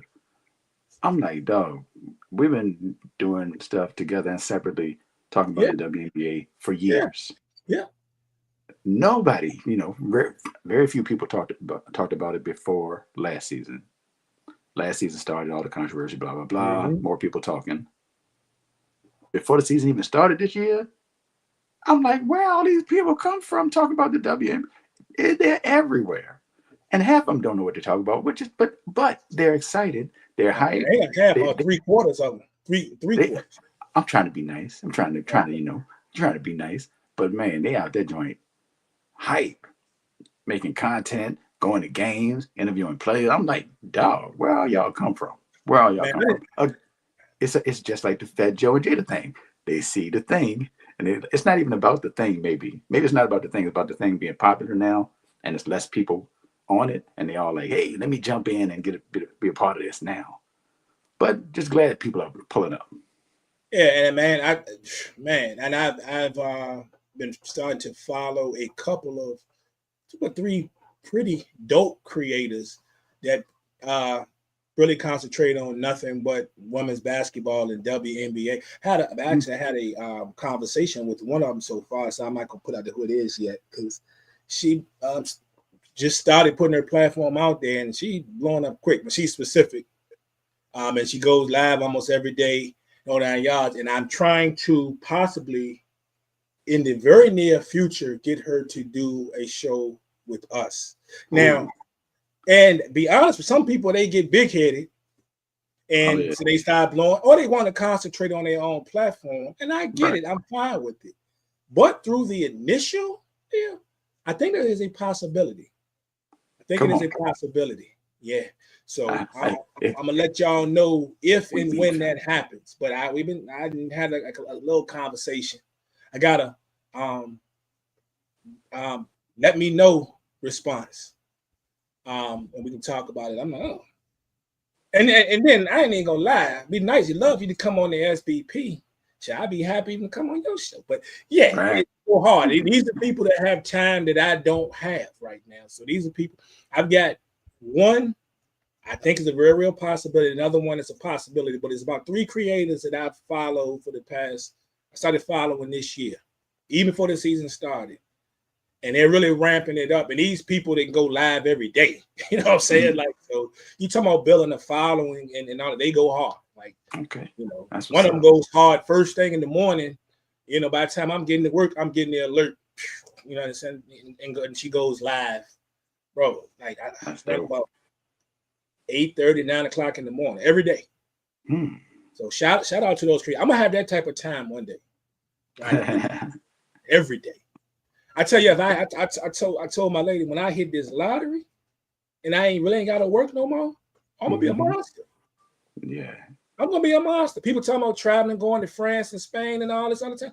Let me get all that. I ain't saying I won't ever go. I ain't pressed. I'm gonna be in the lab every day. Yeah, every day. I just wait to hit that lottery, bro. You can be good too, because when I hit that joint big, I ain't even gonna say nothing. I'm gonna be like, hey, so what you doing? Don't ask no questions. You be near Staples? Meet me at Staples Mill real quick. Ride over there. Look, I'm gonna give you this envelope. I'm gonna like, look, don't open this till you get home. That's all I'm gonna tell you. I ain't gonna say nothing. Holler at me later. I'm gonna pull off. We're gonna be good. We gonna be good. Waiting for the day. But they are so WNBA kicked off or tipped off, I should say, on Friday night, man. And man, I was so happy. I think the league did a fantastic job of lining up the games for this opening weekend because everybody has to play everybody at some point, but a lot of these matchups, I mean, you can tell they took some time to think about how this thing was gonna go down, man. We started out, of course, we had the Dream and the Mystics, which I thought was interesting. Of course, the Mystics put a 4-point lead, a 4-point win over the Atlanta Dream. Both teams very interesting. One, the Mystics, of course, you and I talked about the fantastic rookies on that squad. Of course, we got robbed because there's no Georgia Amon. Right. But to come out there and to see them play, to see Kiki in the starting lineup. Now, a lot of that, I don't know if she's going to start the whole season. I know Leah Edwards is dealing with the injury right now, but Kiki, outside of her foul, Kiki actually played really well. Sonny Citron was very active. And they, for a team that's trying to piece that franchise back together, they look really good. And then they played the Atlanta Dream, who has some new pieces there as well. You got BG over there, and you can kind of tell they're still trying to figure that out a little bit. But I just love to see that, man. That was good. Man, I didn't watch 1 second of that game. I was locked in on the other game that was on at the same time. And plus, Paige was on. The Wings and Link. Yeah, and Kelsey, both of my daughters love Paige, but Kelsey was there, here at home, and we were watching that game. But I saw a clip of a picture of a jump ball with BG and Kiki. And Kiki was like, I really thought I was going to get this ball. I really thought I was going to get this. Her hand was like down here. BG hand was up here. That joke was crazy. She was like, I really thought I was going to get this. Yeah, nah, BG a monster, boy. Oh, your girl, Alicia, or Alicia. went kind of crazy. Yeah, she cold, man. I know. She been that, but I love that girl. I yeah, do. I love everything she does on both ends of the court. Like, you know she can gun it. Like, and yeah. she ain't shy. Like, if she can miss 3 in a row, she gonna shoot it again. But defensively, man, people don't. You got to understand. You know, there's a lot of players we talk about in the league that are lockdown defenders. She gonna D you up. Mm-hmm. She might get hit in the mouth. She end up on the floor a lot. Certain she's one of those players that we talk about, like Josh Hart in the NBA. Like, certain players gonna end up on the floor multiple times a game. You know, Tiffany, like they gonna end up on the floor, but that's her game. You know what I'm saying? She gets it done on both ends. She's one of my faves, man. She need to be mic'd up all the time because she is funny. She is so funny, and she's so country. It's funny. She's funny. She country, and she's very nice. Although she a dog, but she's very like, I don't know if nice is the right word. Hospitable. She's like has a hospitable personality. So it's always interesting to see her and how smiling she is, and then she on that court and she a dog. Yeah. So you talk about opposites attract. We don't really know everybody's personality, but the funniest thing to me when I found out that her and Ryan Howard are like tight, yeah. and to hear them like talk, especially away from the court, they play golf together and all this stuff, and there's some videos and stuff. Those personalities, it's crazy because Ryan Howard kind of has like, from what I gather, I don't know her personally, but a lot of times when you listen to her talk, she reminds me a little bit of Asia Wilson. Because like she don't care what she say out of her mouth. Like she gonna tell you how she feel, you know. Reminds me of, do you remember when was it All-Star weekend or All-Star game, whatever?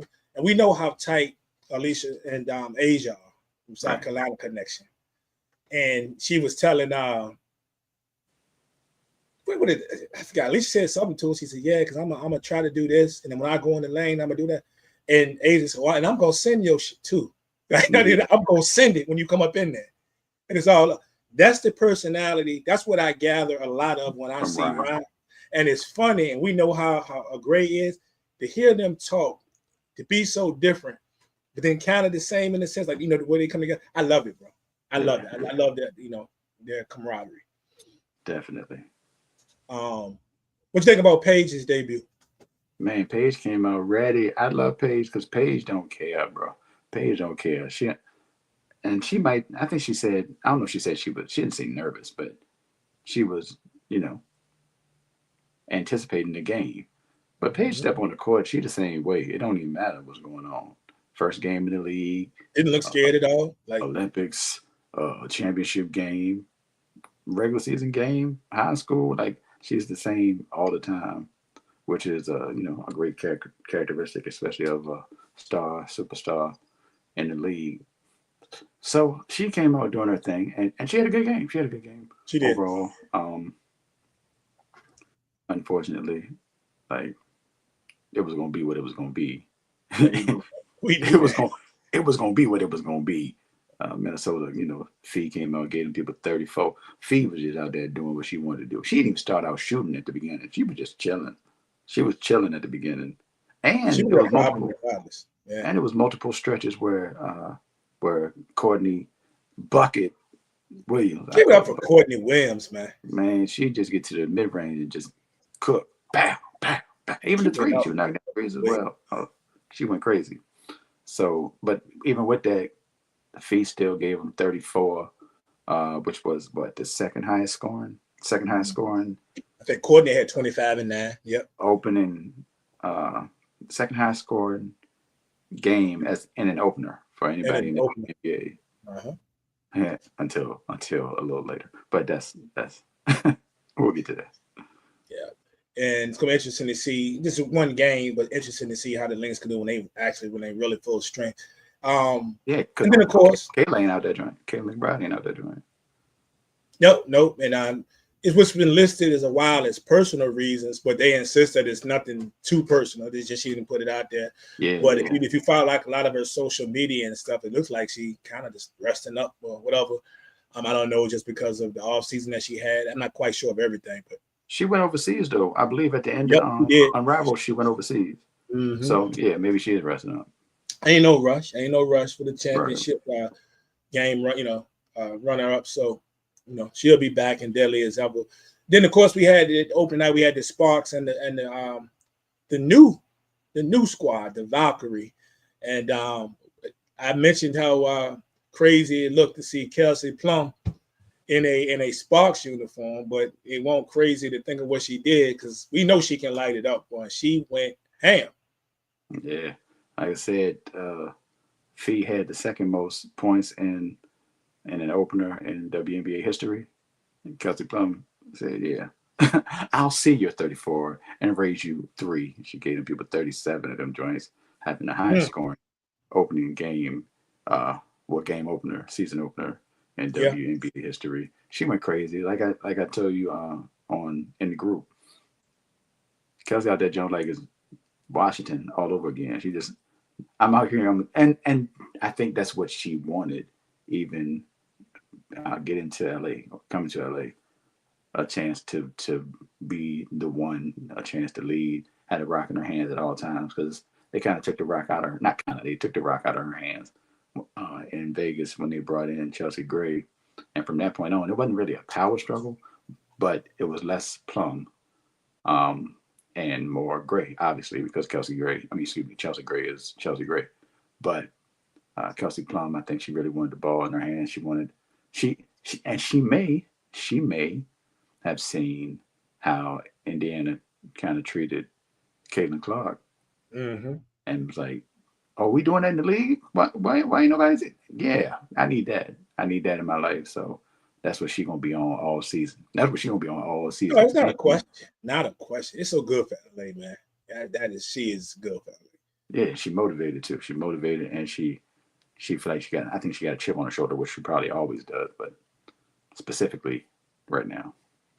Yeah. Then yesterday we had the banger that started off, man. I was kind of hoping wish it was a night game, but luckily at work we got TV, so I was front and center. But the Aces and the Liberty went out and got busy. Defending champs got their ring. Man, them rings was nice. I should have put a picture up. I didn't have a picture in front of it right now, but those pictures are crazy. Did you see them?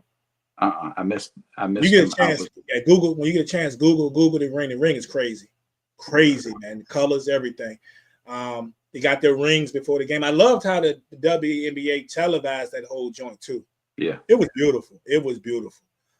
we need that. And We need that. they went out there and got love. Stewie was out there with her kids, and man, it was great to see. Great atmosphere out there in New York. And they took on the Aces, which a lot of people expect to contend for the championship this year. So I can't wait to see the second matchup in this one. But of course, the Liberty won at 92-78. Your girl Stewie got busy.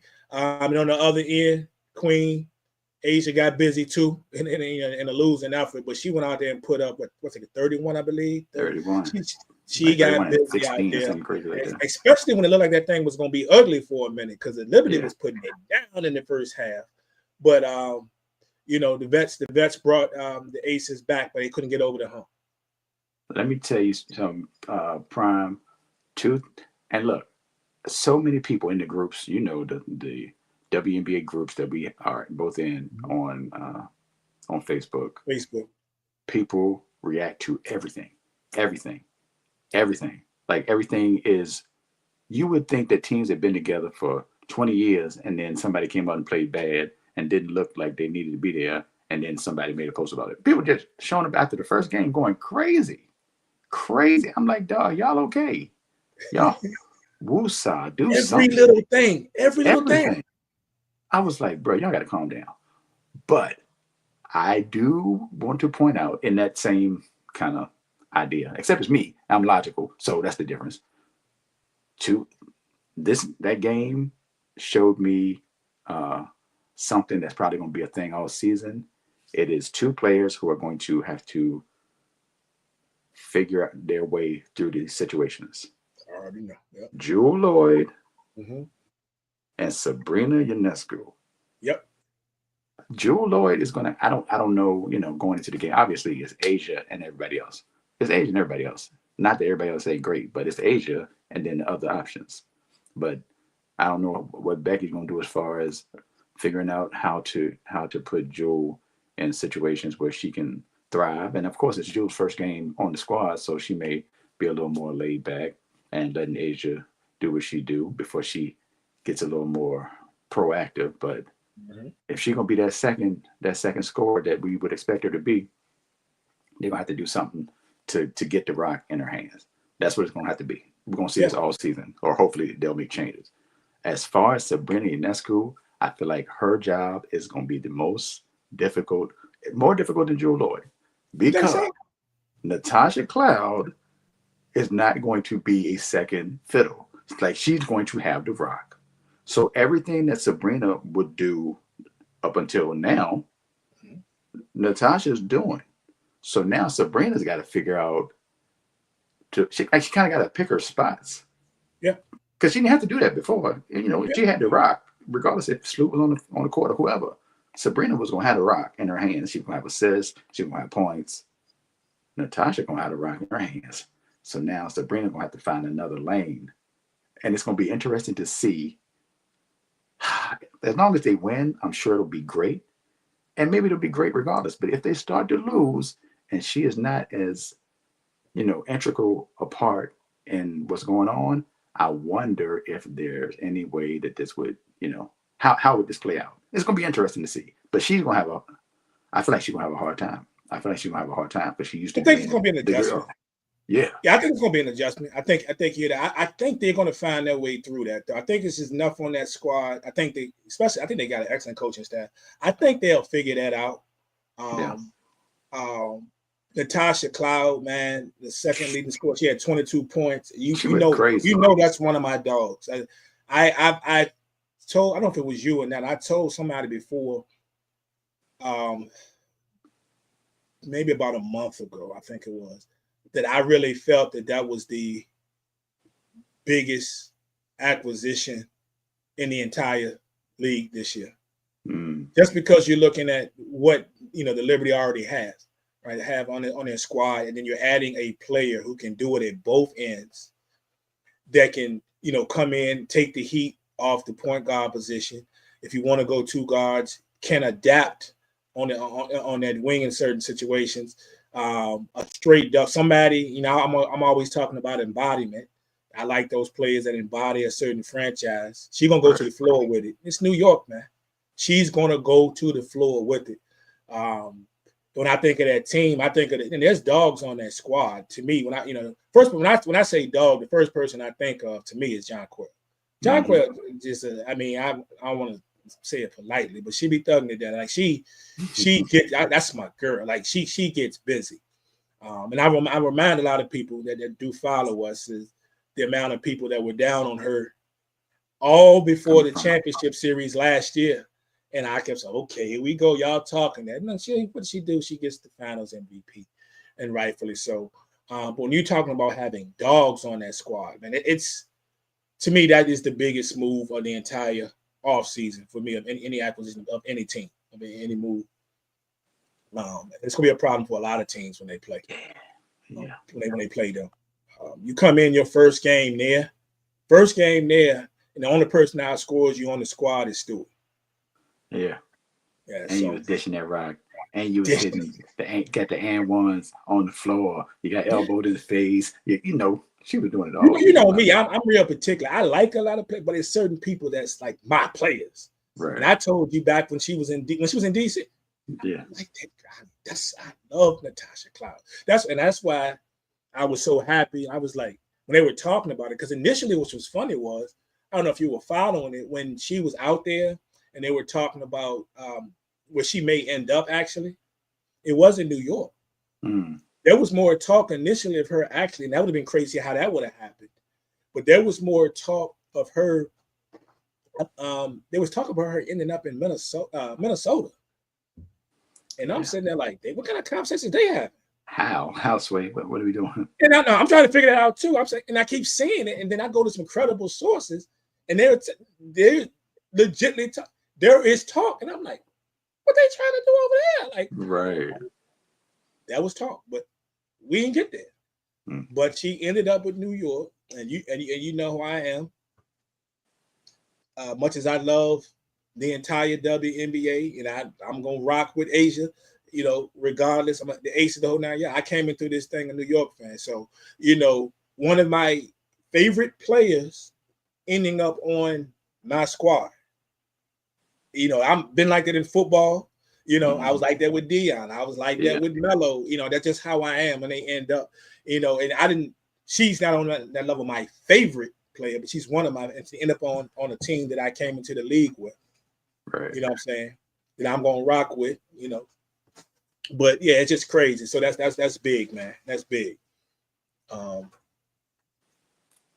then other than that, we got to get to this quickly. We can get to this the Sky Fever. First of all, we can get past all the BS. We know what the outcome was going to be anyway. We've already talked about anybody. There's folks on the internet that act like or comfortably act like they don't want to know that first that Sky not going to be good. Nobody expecting the Sky to be good. Right. All right. So first of all, let me say that this year. By the way they moved, the way they've operated in the off season, and I'm not just talking about not bringing back Kennedy Carter, which I'm wondering if they're going to end up rethinking that as well. But I get it. New coaching staff, young coach. I get all that, right? Right. But there's some other things. And the Fever go out there and destroy that squad. And, of course, Caitlin Clark comes out with the triple-double, did her thing. Well, she was magnificent. Had some shooting struggles early, but then she got it together, was auditioning and rock. And then we got into these, of course, the situation with the flagrant foul call against surprise. It was against her on Angel Reese. What she did to Angel Reese. Right. Let me see if I fire this up real quick, and let's take a look at this real quick. I think I got it. Let's see. Might not have it. Oh, I might have it. Here we go. Everyone in the arena had to know this foul was coming. As soon as you saw Angel Reese wide open, you knew that Caitlin Clark was going to come in and take that foul.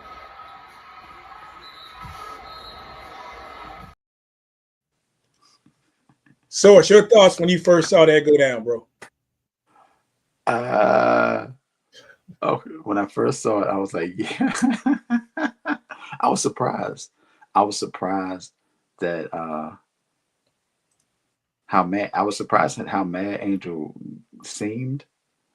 Not because it wasn't a flagrant foul.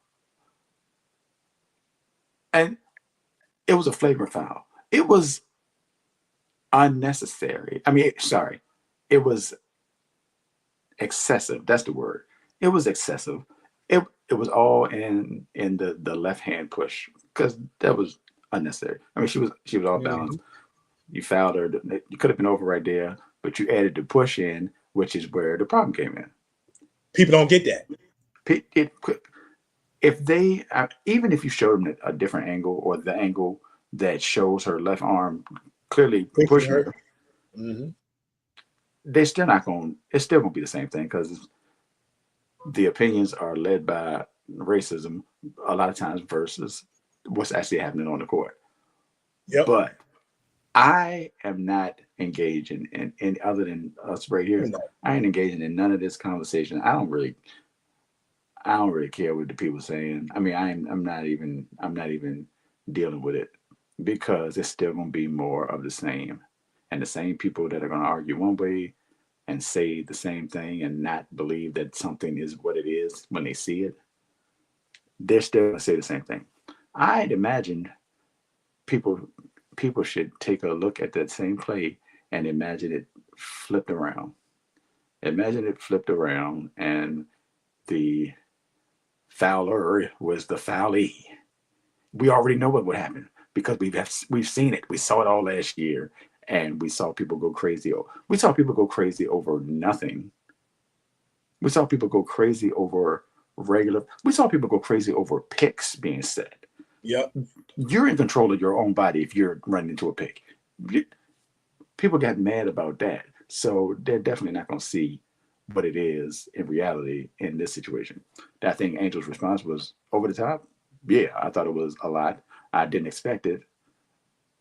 But you can't tell people how to respond to whatever they deem as disrespect or unfair, Especially or when she stood over and looked at her though, and then tried to play it off.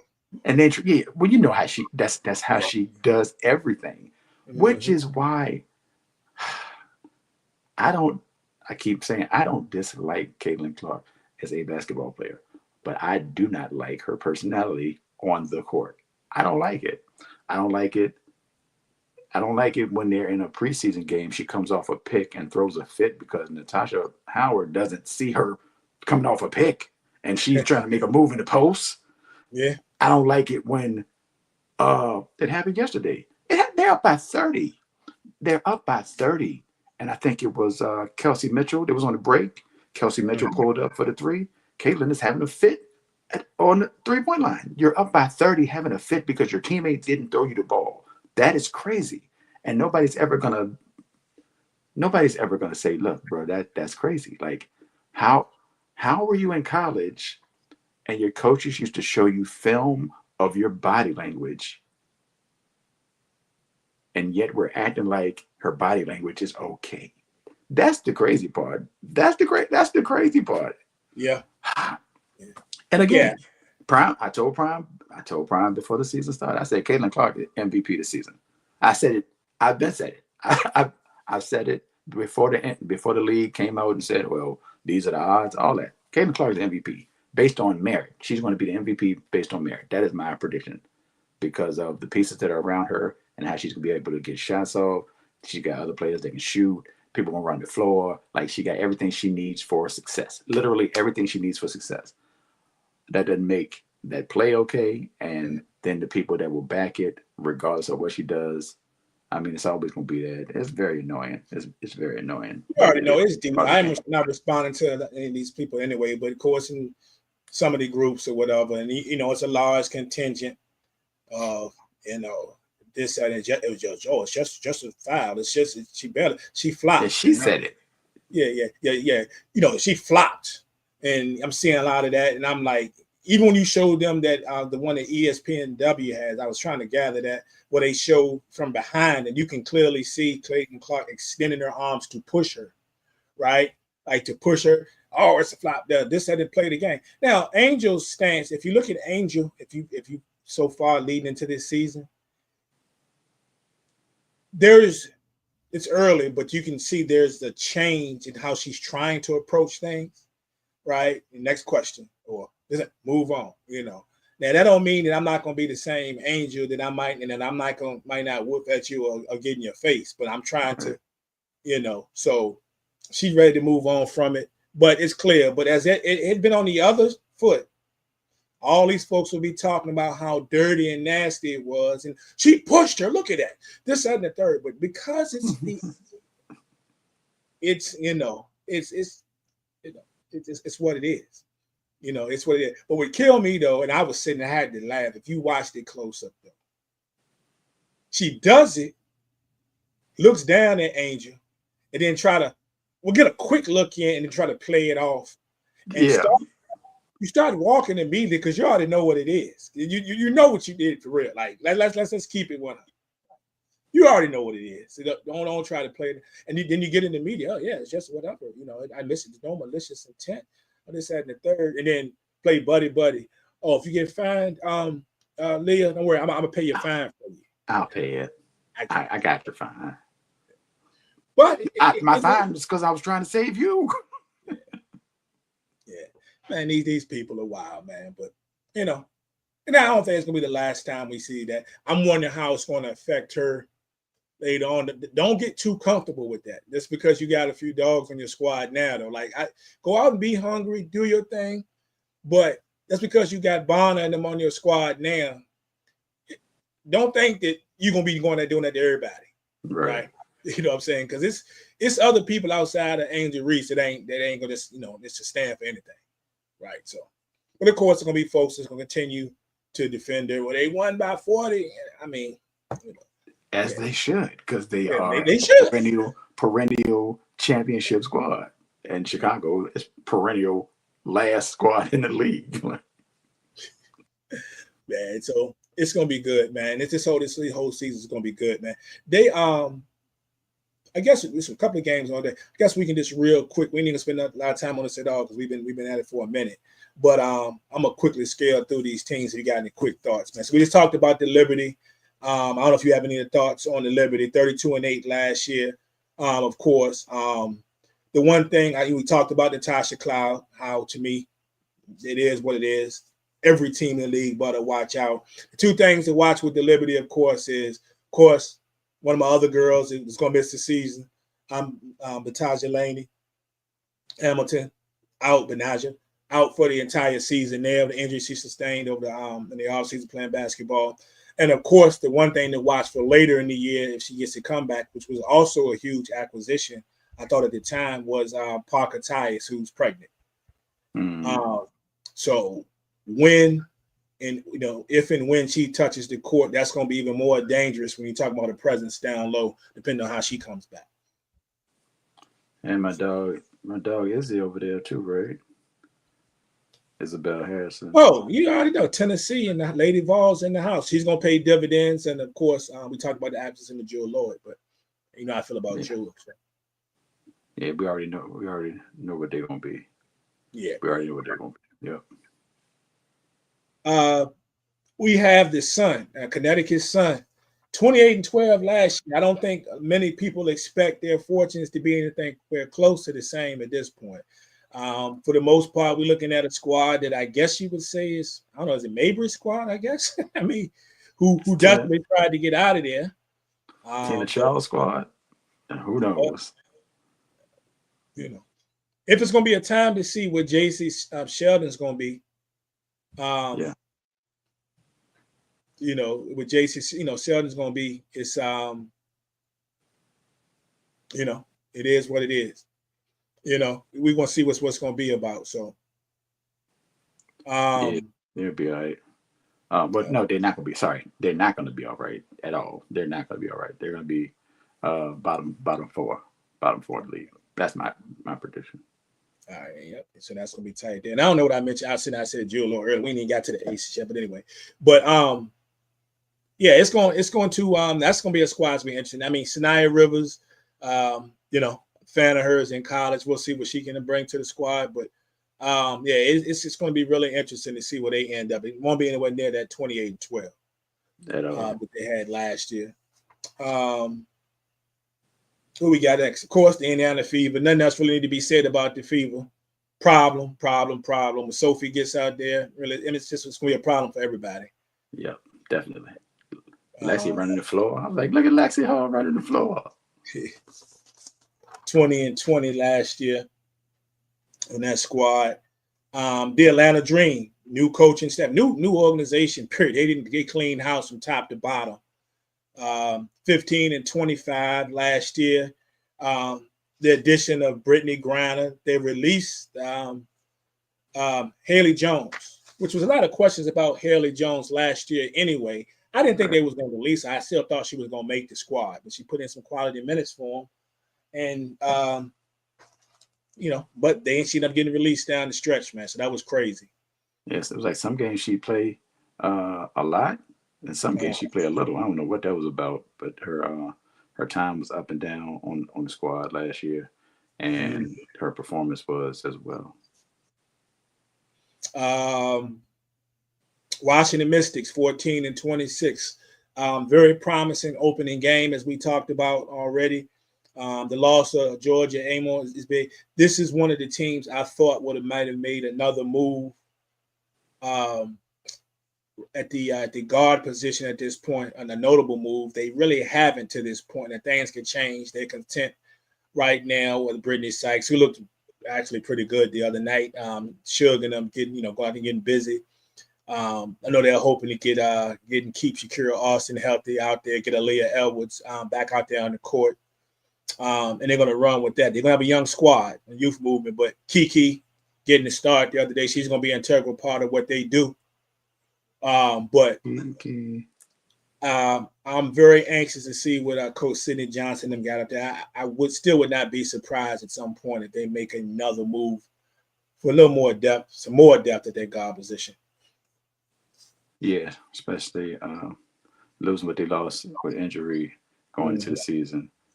Probably were expecting more to be able to get out there and do her thing, but they tough at the swing at Oh yeah. 3-4. They tough. So as soon as I think Austin is playing today, and Edwards will be back when she's back, and then you got Kiki. So and you got I forget the Angsler and off the bench. So they got a tough swing 3-4 position. Of course, the Chicago Sky. We already talked about them. Terrible. We're not expecting them to be good by any means. There is a change. They changed up things. A new coach, new direction. A guy who wants to explore, even having Angel Reese out more as a point forward, which she can be fairly decent at. The one thing about Angel we saw yesterday, she started out pretty well, but then sometimes she tends to, as she gets a little tired, she was doing a lot. She gets lose a little focus there, and they can be some ball handling and issues here and there. But when she's got her head straight, when she's totally locked in, she's a very good passer, especially down the court. People seem to forget that she was recruited as a wing. Yeah, they see the tall lady out there getting rebounds and doubles, things of that nature, but she was recruited as a wing. So it's going to be interesting to see how that process goes, and where her stats, as far as particularly on the boards, take a hit or not. She ended up yesterday with the double, getting, was she with 12 boards yesterday, I think? 13. Well, it might have been 12. But yeah, she was at least 9 at halftime. Yeah, so it'll be interesting to see how she looks on the boards, how her numbers on the boards are going to be during the course of the season, mainly because of the fact that the way they want to have her playing the ball with the ball in her hands a little bit more away from the basket. And she going to have to be a little more cautious with the rock, though. She was real reckless with the rock, especially late in the game. She would just turn the ball over, and got if you're going to have the rock in your hand. And you're going to see that too. I think you're going to see that regardless. I think you're going to see that a lot with her regardless. I think, as we saw, like I say, late in the game, she was exhausted too, because she was trying to do a lot. Yeah. She was exhausted, and I don't think she's going to be the greatest ball handler anyway, but I think that as games wear on, and if she's tired and she feel like she's doing a lot of battling to get boards and to do other things, I think that there can be more times where she'll end up being a little more reckless than she needs to be. Right. But he wants the ball in her hands, so we're gonna see. Yeah. Got a couple squads over in the West, man. We go to the West. We briefly touched on the Lynx, 30-10 last year. They were runner-up last year to the league title. And he got Cheryl Reeves still. You realize Cheryl Reeves has been their coach since like 2010. That don't happen, bro. Like, she has been with that franchise for a minute, man. And when they get Kayla McBride back in the mix, we expect them to be dangerous regardless. They're gonna be a problem again. No doubt. Then we talk about the Aces, and this is where Jewel Lloyd falls in. We talk about the Aces. A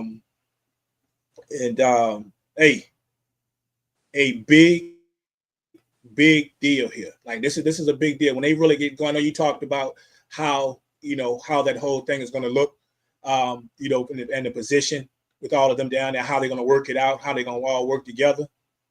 But they still going to be a problem. And Becky Hammond's still coaching. You got the MVP still down there, Jackie, and all them. It's still going to be a problem. Yeah, Phaedra on the squad is going to be a problem. Jackie going to get her buckets. She get clicking from the three. She going to come down and just pull that thing. Plus, she play defense and handle the rock. She does everything. Chelsea Gray, one of the best point guards ever to do it, for real. And then you got Jewel Lloyd as a extra piece. Like, that's tough. That's going to be tough to match up with. AJ, I haven't got a question. I need to find out what happened to the girl from Harvard that got drafted by the Aces, Harmony Turner. She got waived. She didn't make it, unfortunately. She got waived before Deja Kelly got waived too. Yeah, and Deja Kelly got waived, which I was somewhat surprised. I thought that she would do it. She did enough to actually make this team, but you kind of look at their position, the way they're set up between at the guard position already, and then contracts that they have. Because the Mm-hmm. one question that I knew was going to come up. And then I started to see it even before Deja Kelly got waived, was why is Kristen Bell still on the squad? People Yeah, it's gonna be a do lot of not work. like Bell. They She's don't. taking up space. She is there. And you got to look at her contract and how much money they would owe her based on certain. I think she has a year left in it, I believe. I got to go back and look. It's a lot of questions there. Like, how do you got her on the squad still? And this, that, and the third. I know you got to find a way to get rid of her because Deja's done enough to make it, or this person enough to make it, but they just ran out of spots. And you talk about money and things of that nature of what they already got tied up. It got to be a sticky situation. Yeah. I think Deja Kelly definitely played well enough to be on somebody's team. So I'm still waiting to see if we're going to see her getting signed somewhere here, after this first week or two. I think she played really well during the preseason. Ain't like there's no bombs out this joint, though. Ain't no bombs out here. So, Yeah. It's tough. It's 13 teams, 156 positions. Mm-hmm. And that's it. That's it. Imagine the NBA with 13 teams, and then look at the players that would not be on the squad, and then think about it like that. You will see that very good players are going to be cut and not have spots. Mm-hmm. It's not enough space, which is why we keep saying they need more teams in the league. Let's see what we got. The Storm, of course, the Seattle Storm 27-15, Noel Quinn squad. It's going to be led by Nneka and Skylar for the most part.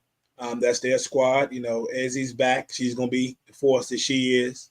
I expect her to take another step up, and people really realizing just how good she is as a player.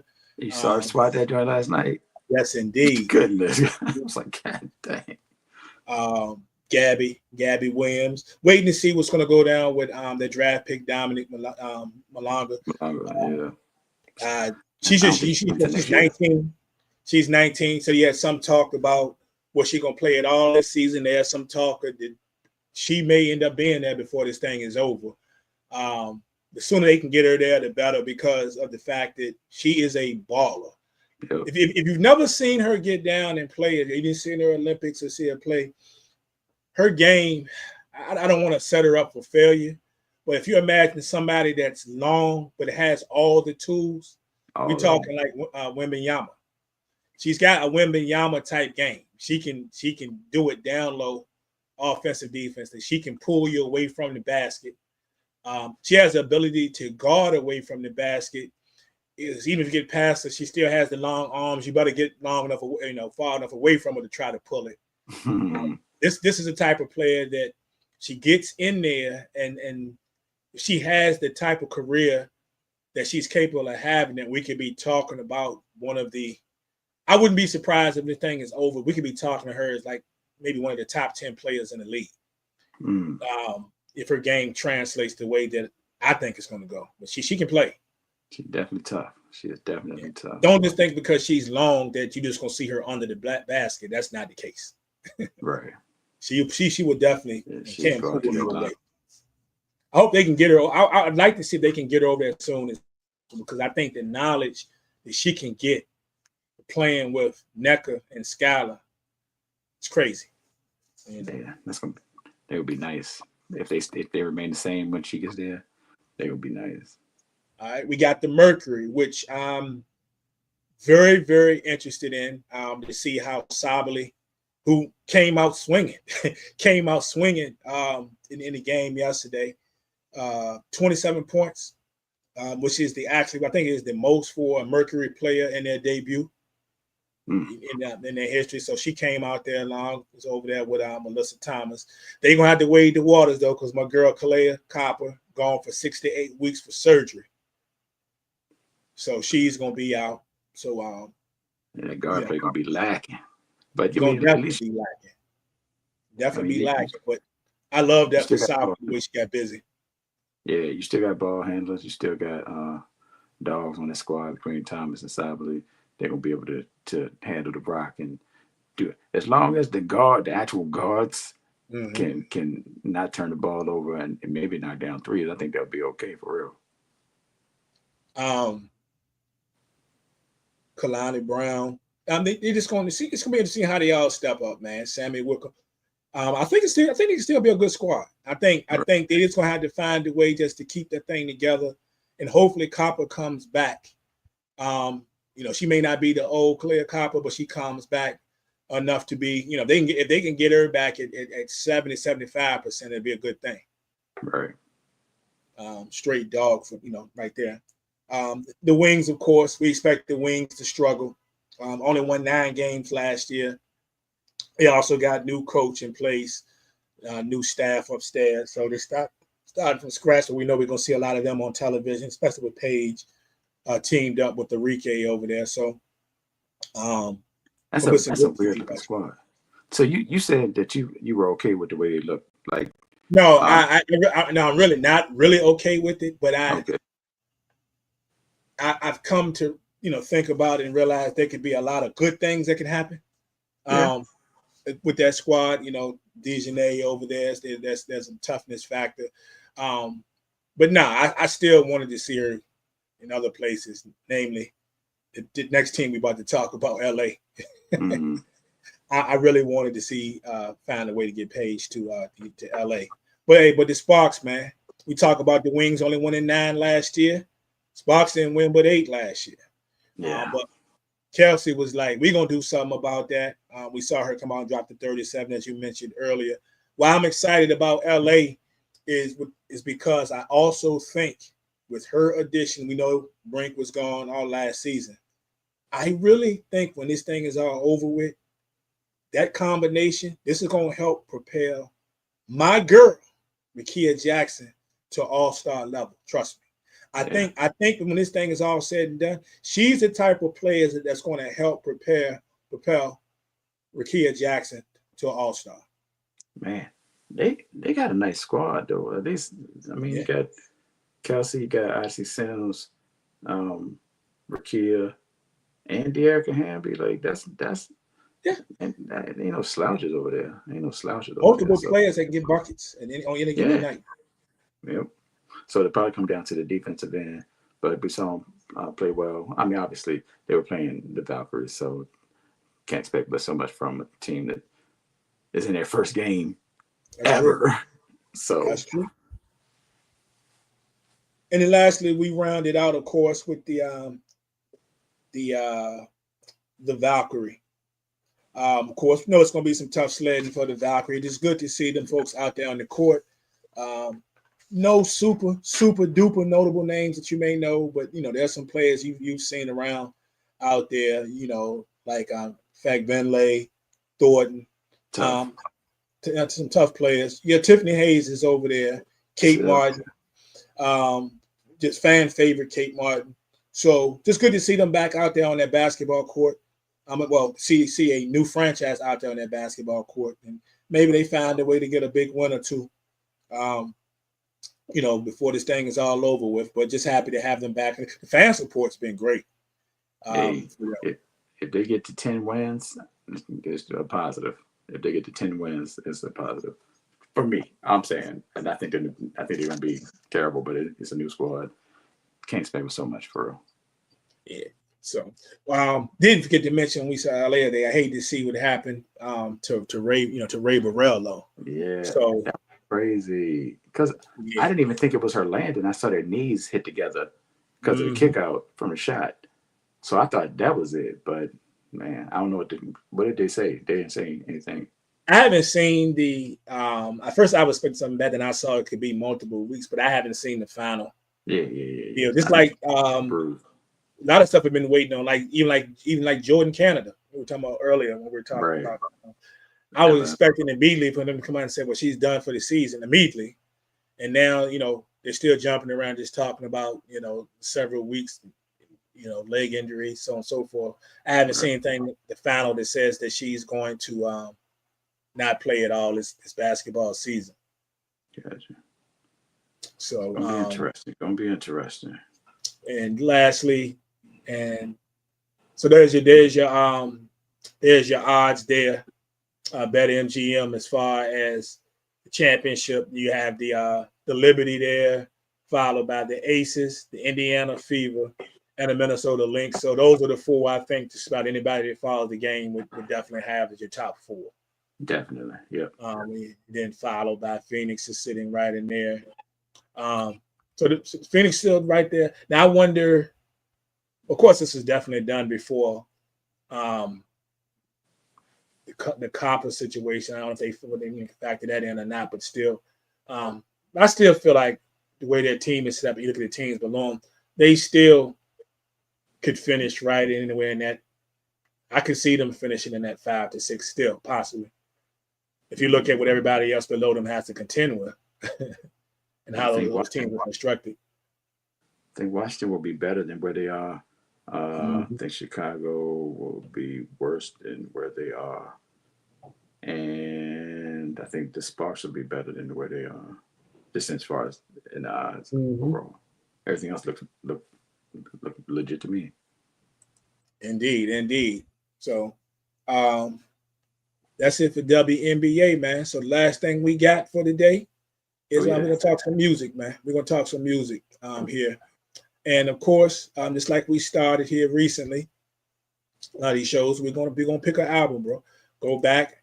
And there's really no criteria today. It's just anything that comes to mind. It can be an album, or we're gonna do 2 albums a piece today. It can be albums that you just want to talk about. It could be an album that you just started playing again recently. It can be old and new. Knowing me, being the old head, majority of mine are going to be older albums. It'll be old albums. That's just what it is. Very few albums come out now that I'm going to listen to unless it's from an old school artist. Oh, really? That I have the desire to, that I know I'm going to listen to. Let me say that. I won't tune out a new school artist. Don't get that twisted. But like if I hear just like I'm hearing now that after all these years, Slick Rick is making has an album about to drop. It's like when last year when we had Rakim, I knew I was going to listen to that. Right. Now if an artist comes out, they got something that's hot, and I might be inclined to stream the rest of the album to see what it sounds like. So but most of my albums that we present when we do these are probably going to be old albums or older albums. So gotcha. So we're gonna pick an album here. And you want to drop your first one, or let me drop my first one? I can go. That's fine. All right, so we'll do your drop. You'll drop your first one. Talk about it, discuss what you want to discuss about it, talk about that, and then I'll drop mine, and then we'll go back and forth there. Gotcha. So as we do that, let's get it.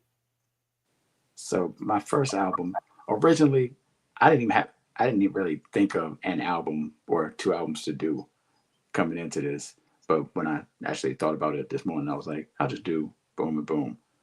One, because the expectation is for me to go back to the 90s or the 80s, 90s more specifically. But I'm going to start in 2000. Word. And that is Fantastic Volume 2 by Slum Village. Word. Okay. It's one of them joints. Now, I just had somebody just said the other day, I think that Fantastic Volume 2, I don't think Trap has a better album than Slum Village's Fantastic Volume 2. I was like, all right, like we need to relax a little bit. It's a great album. Don't get me wrong. It is. It's a great album. I don't know if I go quite that far, but hearing that from a younger person, they have a different perspective on it. Nevertheless, the appearances are dope. First of all, rest in peace, Jay Dilla. Rest in peace. For sure. But as far as Jay Dilla, one of the greatest producers of all time, your favorite producer's favorite producer is what they like to say. The appearances on the album are all veterans and dope artists and people that we love, from Q-Tip to Corrupt to D'Angelo to DJ Jazzy Jeff.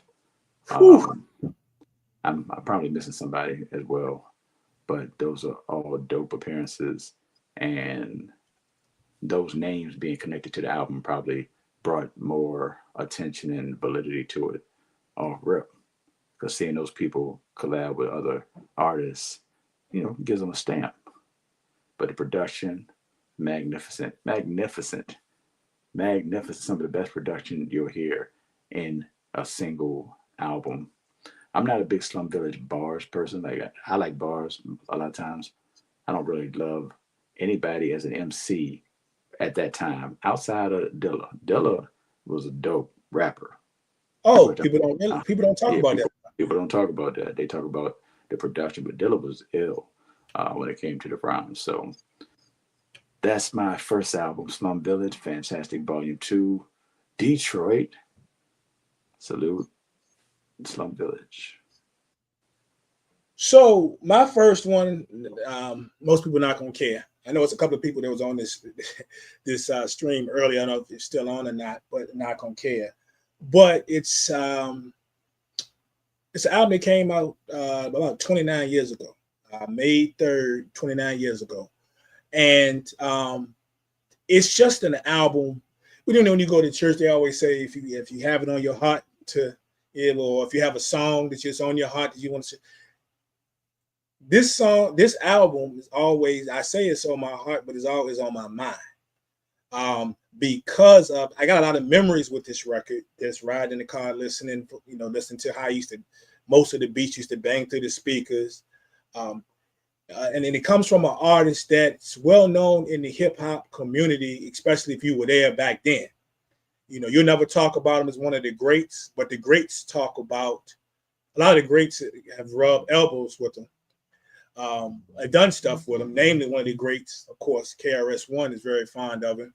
And we've actually seen him portrayed here recently on the screen. And I posted this on my Facebook page. And I got a picture actually, of the actual album. And I want to put it up because it's a lot of things about this picture that I want to point out. But it'll be Just Ice, right? Yeah. Back to the old school. And we talking about old school. I did tell you it came out 29 years ago, right? 29 years ago. But to me, first of all, the beats are crazy. The beats are crazy. The album was done by Curtis Mantronic from Mantronic, which you've heard me say a billion times was a producer that was way ahead of his time. Way ahead of his time. And I've heard I've heard people in hip hop say the same thing.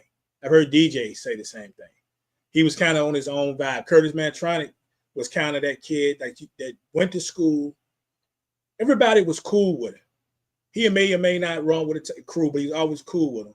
But while you was outside shooting hoops or playing basketball, Mantronic himself was probably in there with the 808 or the rolling 909 or something making beats, right?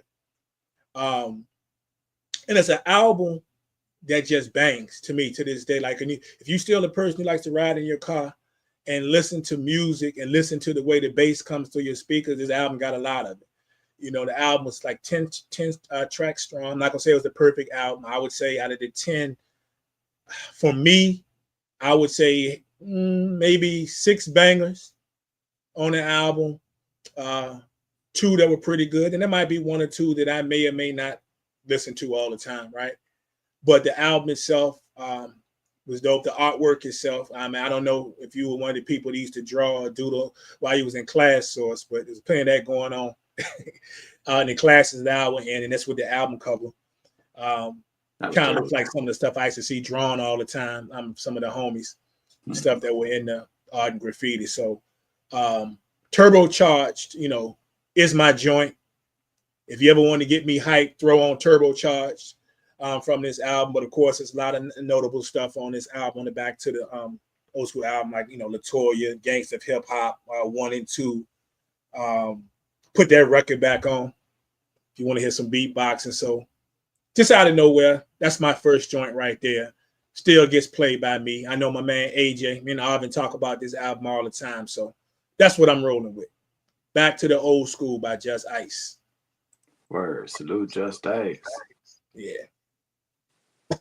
All right, my second album is, and like I said, the expectation is for me to go back to the 90s, but I'm going to keep it in the 2000s.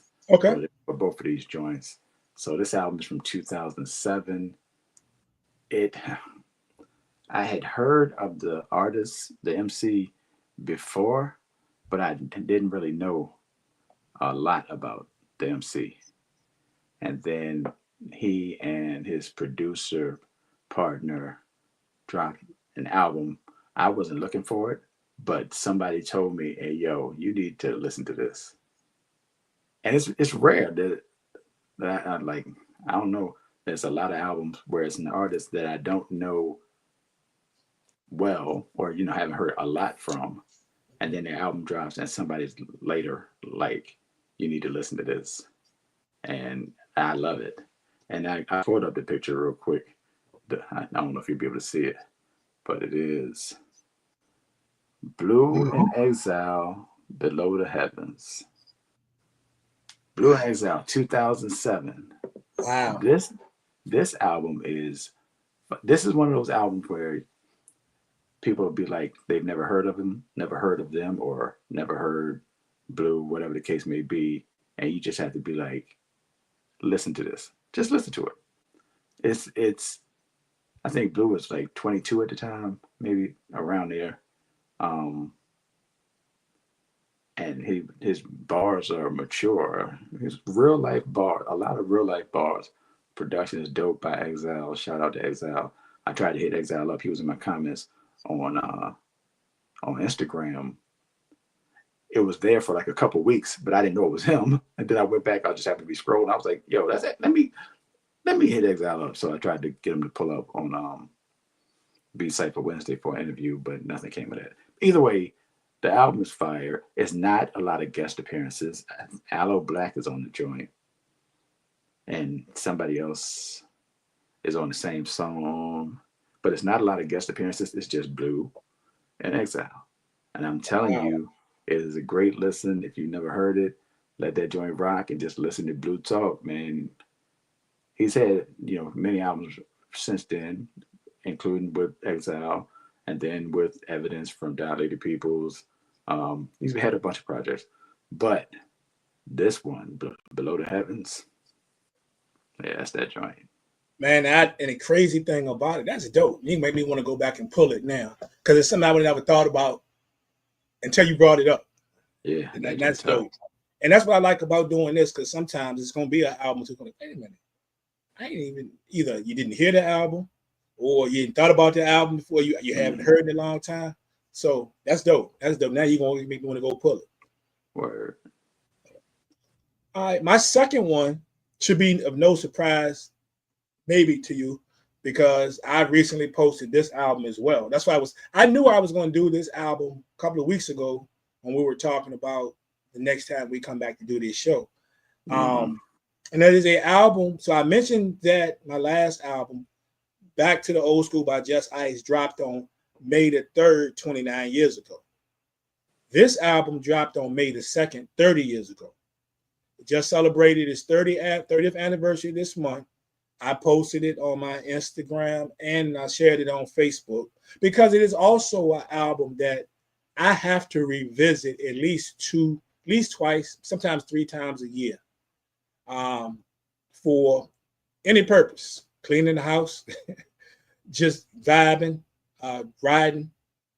Also something that if you got speakers in your car, like major speakers, which I don't have nothing special in my car, it's a real treat to the ear. It was kind of a fusion of New York style hip hop and some West Coast hip hop, right?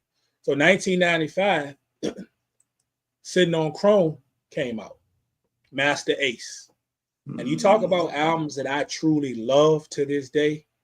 I truly love this album. He had other offerings, of course. This hit in 95, had the Slaughterhouse joint in 93, and he came out, I think, in 2001 with Disposable Dots. But this album that's sandwiched right here in the middle is crazy to me, because the first time I heard Master Ace, when most of us heard Master Ace, was back around about the Juice Crew days and all that. I would never thought I would hear this sound from Master Ace, right? Mm-hmm. They did this joint perfectly. He had his hand in the production along with the Blues Brothers, Louis Vega, some other cats, and it's just crazy to me. And any album that has good skits to it, I'm a fan. And he got some good skits because it starts out basically they're leading you on a ride. You know, they call it the INC ride. They're leading you on a ride through, you know, weaving in and out of East Coast, West Coast. You're vibing, telling you about themselves, the crew, just everyday stuff. And then it's got a lot of got a couple of skits in there with him and his cousin because he brings his cousin is visiting. So and there's some crazy skits about, you know, eating a turkey sandwich that belonged to somebody else that was left in the refrigerator and you know all this. It's funny. But I think the way they lace the tracks, the way they position the tracks, like the order, I think the order was perfect. Like, you know, this is number 1. I'm gonna make this number 4. I think that the way they fell in line was perfect for this one. Most people know Born to Roll, classic. You know, classic to this day. I mean, you got speakers in your crib, huh? Classic.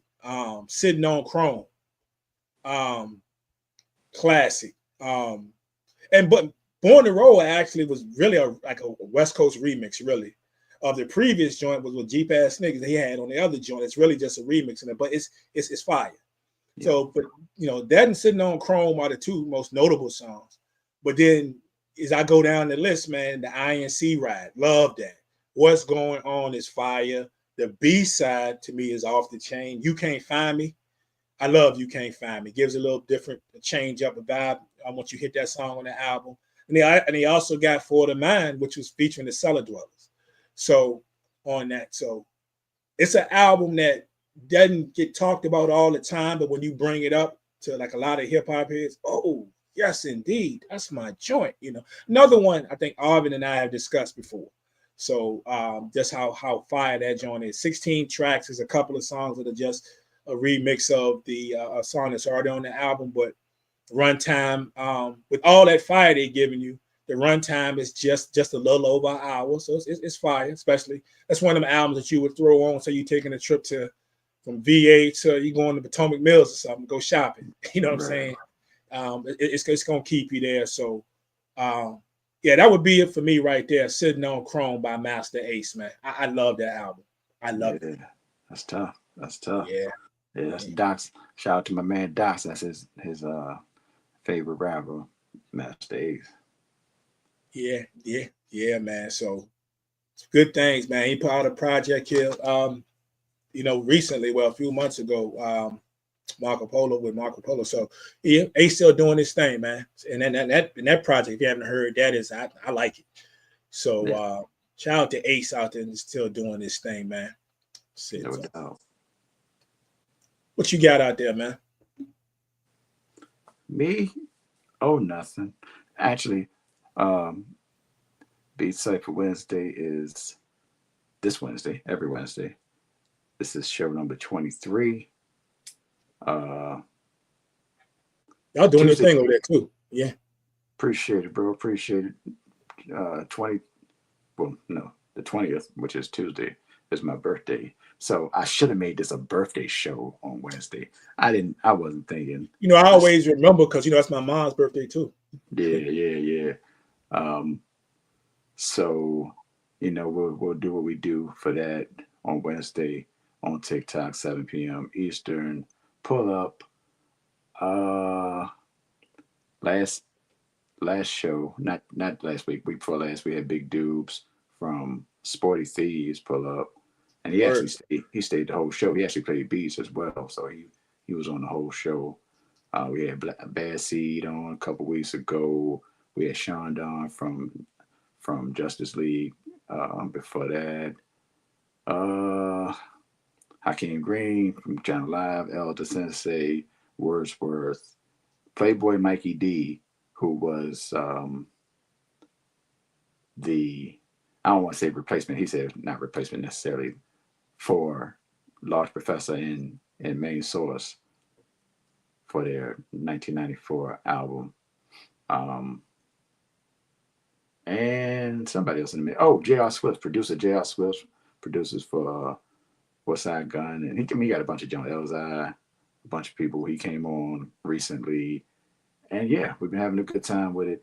And the platform continues to grow. So feel free to tap in. I'll probably go live on Monday, which tomorrow, because I'm guessing the fam's gonna like do something, or we'll go to dinner or something on Tuesday. Sure. So I'll probably be live on Monday, like regular, 6 o'clock, 6 p.m. Eastern, and then Wednesday at 7. And yeah, that's it. That's dope. That's dope. That's dope. Shout out to your boy. You get your man's Doom again. I was I called y'all the other day, and I forgot what y'all were talking about. But of course, he brought up one of my all-time favorite albums. I forgot what the conversation was, and he also brought up when he mentioned that album. He also brought up one of my all-time favorite tracks. And I'm like, do we know each other? Like for real? Like we discussed this? I forgot what you guys were talking about. Y'all were talking about the old school, but he brought up the Great Adventures of Slick Rick. Yeah. And he also brought up The Moment I Feared, Yeah. We can talk about classic storytelling all you want. And you may not put it up there with, I gave you power and all these story joints, right? I got a story to tell, even children's story. But I'm gonna tell you, a masterclass in storytelling, down to the detail. Yeah. Production is fire on the song as it is, but down to the detail, the reckless detail. Moment I Fear by Slick Rick is undeniably fire. Matter of fact, I'm gonna play it as soon as we get off. For the 812,000th time in my life. Right. Moment I Fear. Classic storytelling. Storytelling is finest. No doubt. Yeah. Well, that's good, man. That's good. I ain't got nothing going on but watching basketball. So my nerves too shot to do anything else. So that's all I'm gonna have going on. Unless a quick reel or something pops up that I want to do. That's about it. Like now, I'm sitting there watching. I just turned on the Washington Connecticut game. It's on the first, and just on cue, we talking about Angel Reese and Clark. So Shakira almost got in a dust up with somebody. Who you think she almost had a dust up? Marina Mabry. Guaranteed. It was Marina Mabry.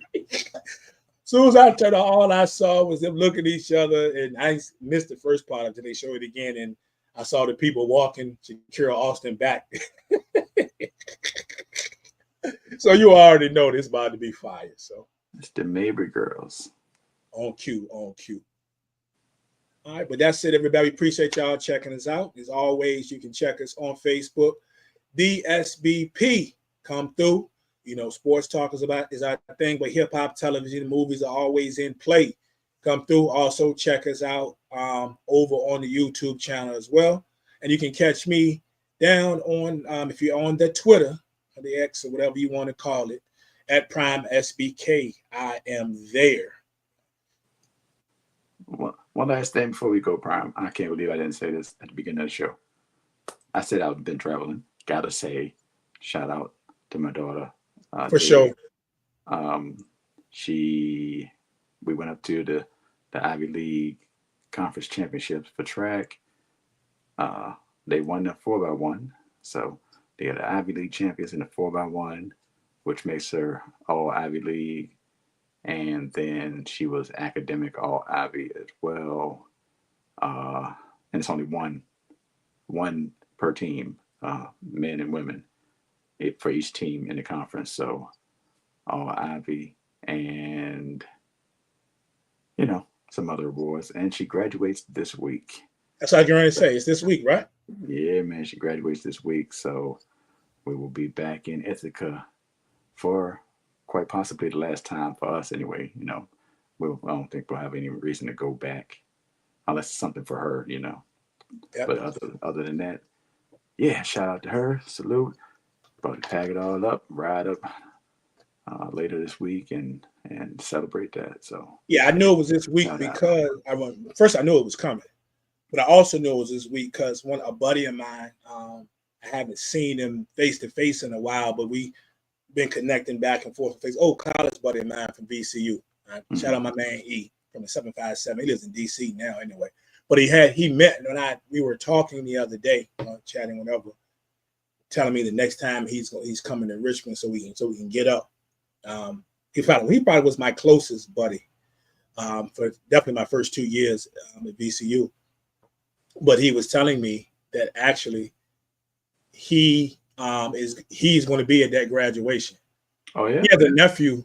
He has a nephew that is graduating from Cornell. Is his nephew from D? Oh, I don't know. I don't. That's the crazy thing. I don't. He just mentioned it. And I said, my man, that's crazy. I said, my man, his daughter's graduating too. Yeah, his nephew is graduating this week, and he will be accompanying his sister. That's what's up. To the graduation. He said, yes, I'll be there this week. So he said, maybe the week after. He said, within the next couple of weeks after that, I'm gonna be in Richmond. I'm coming through, whatever, man. We got to get up. I said, it's done. It's done. We're gonna get up and go get a drink. So love to see it. Love to see it. Yeah, no doubt. All right. Appreciate everybody checking us out. We'll catch you on the next one, whenever that may be. Until then, we out of here.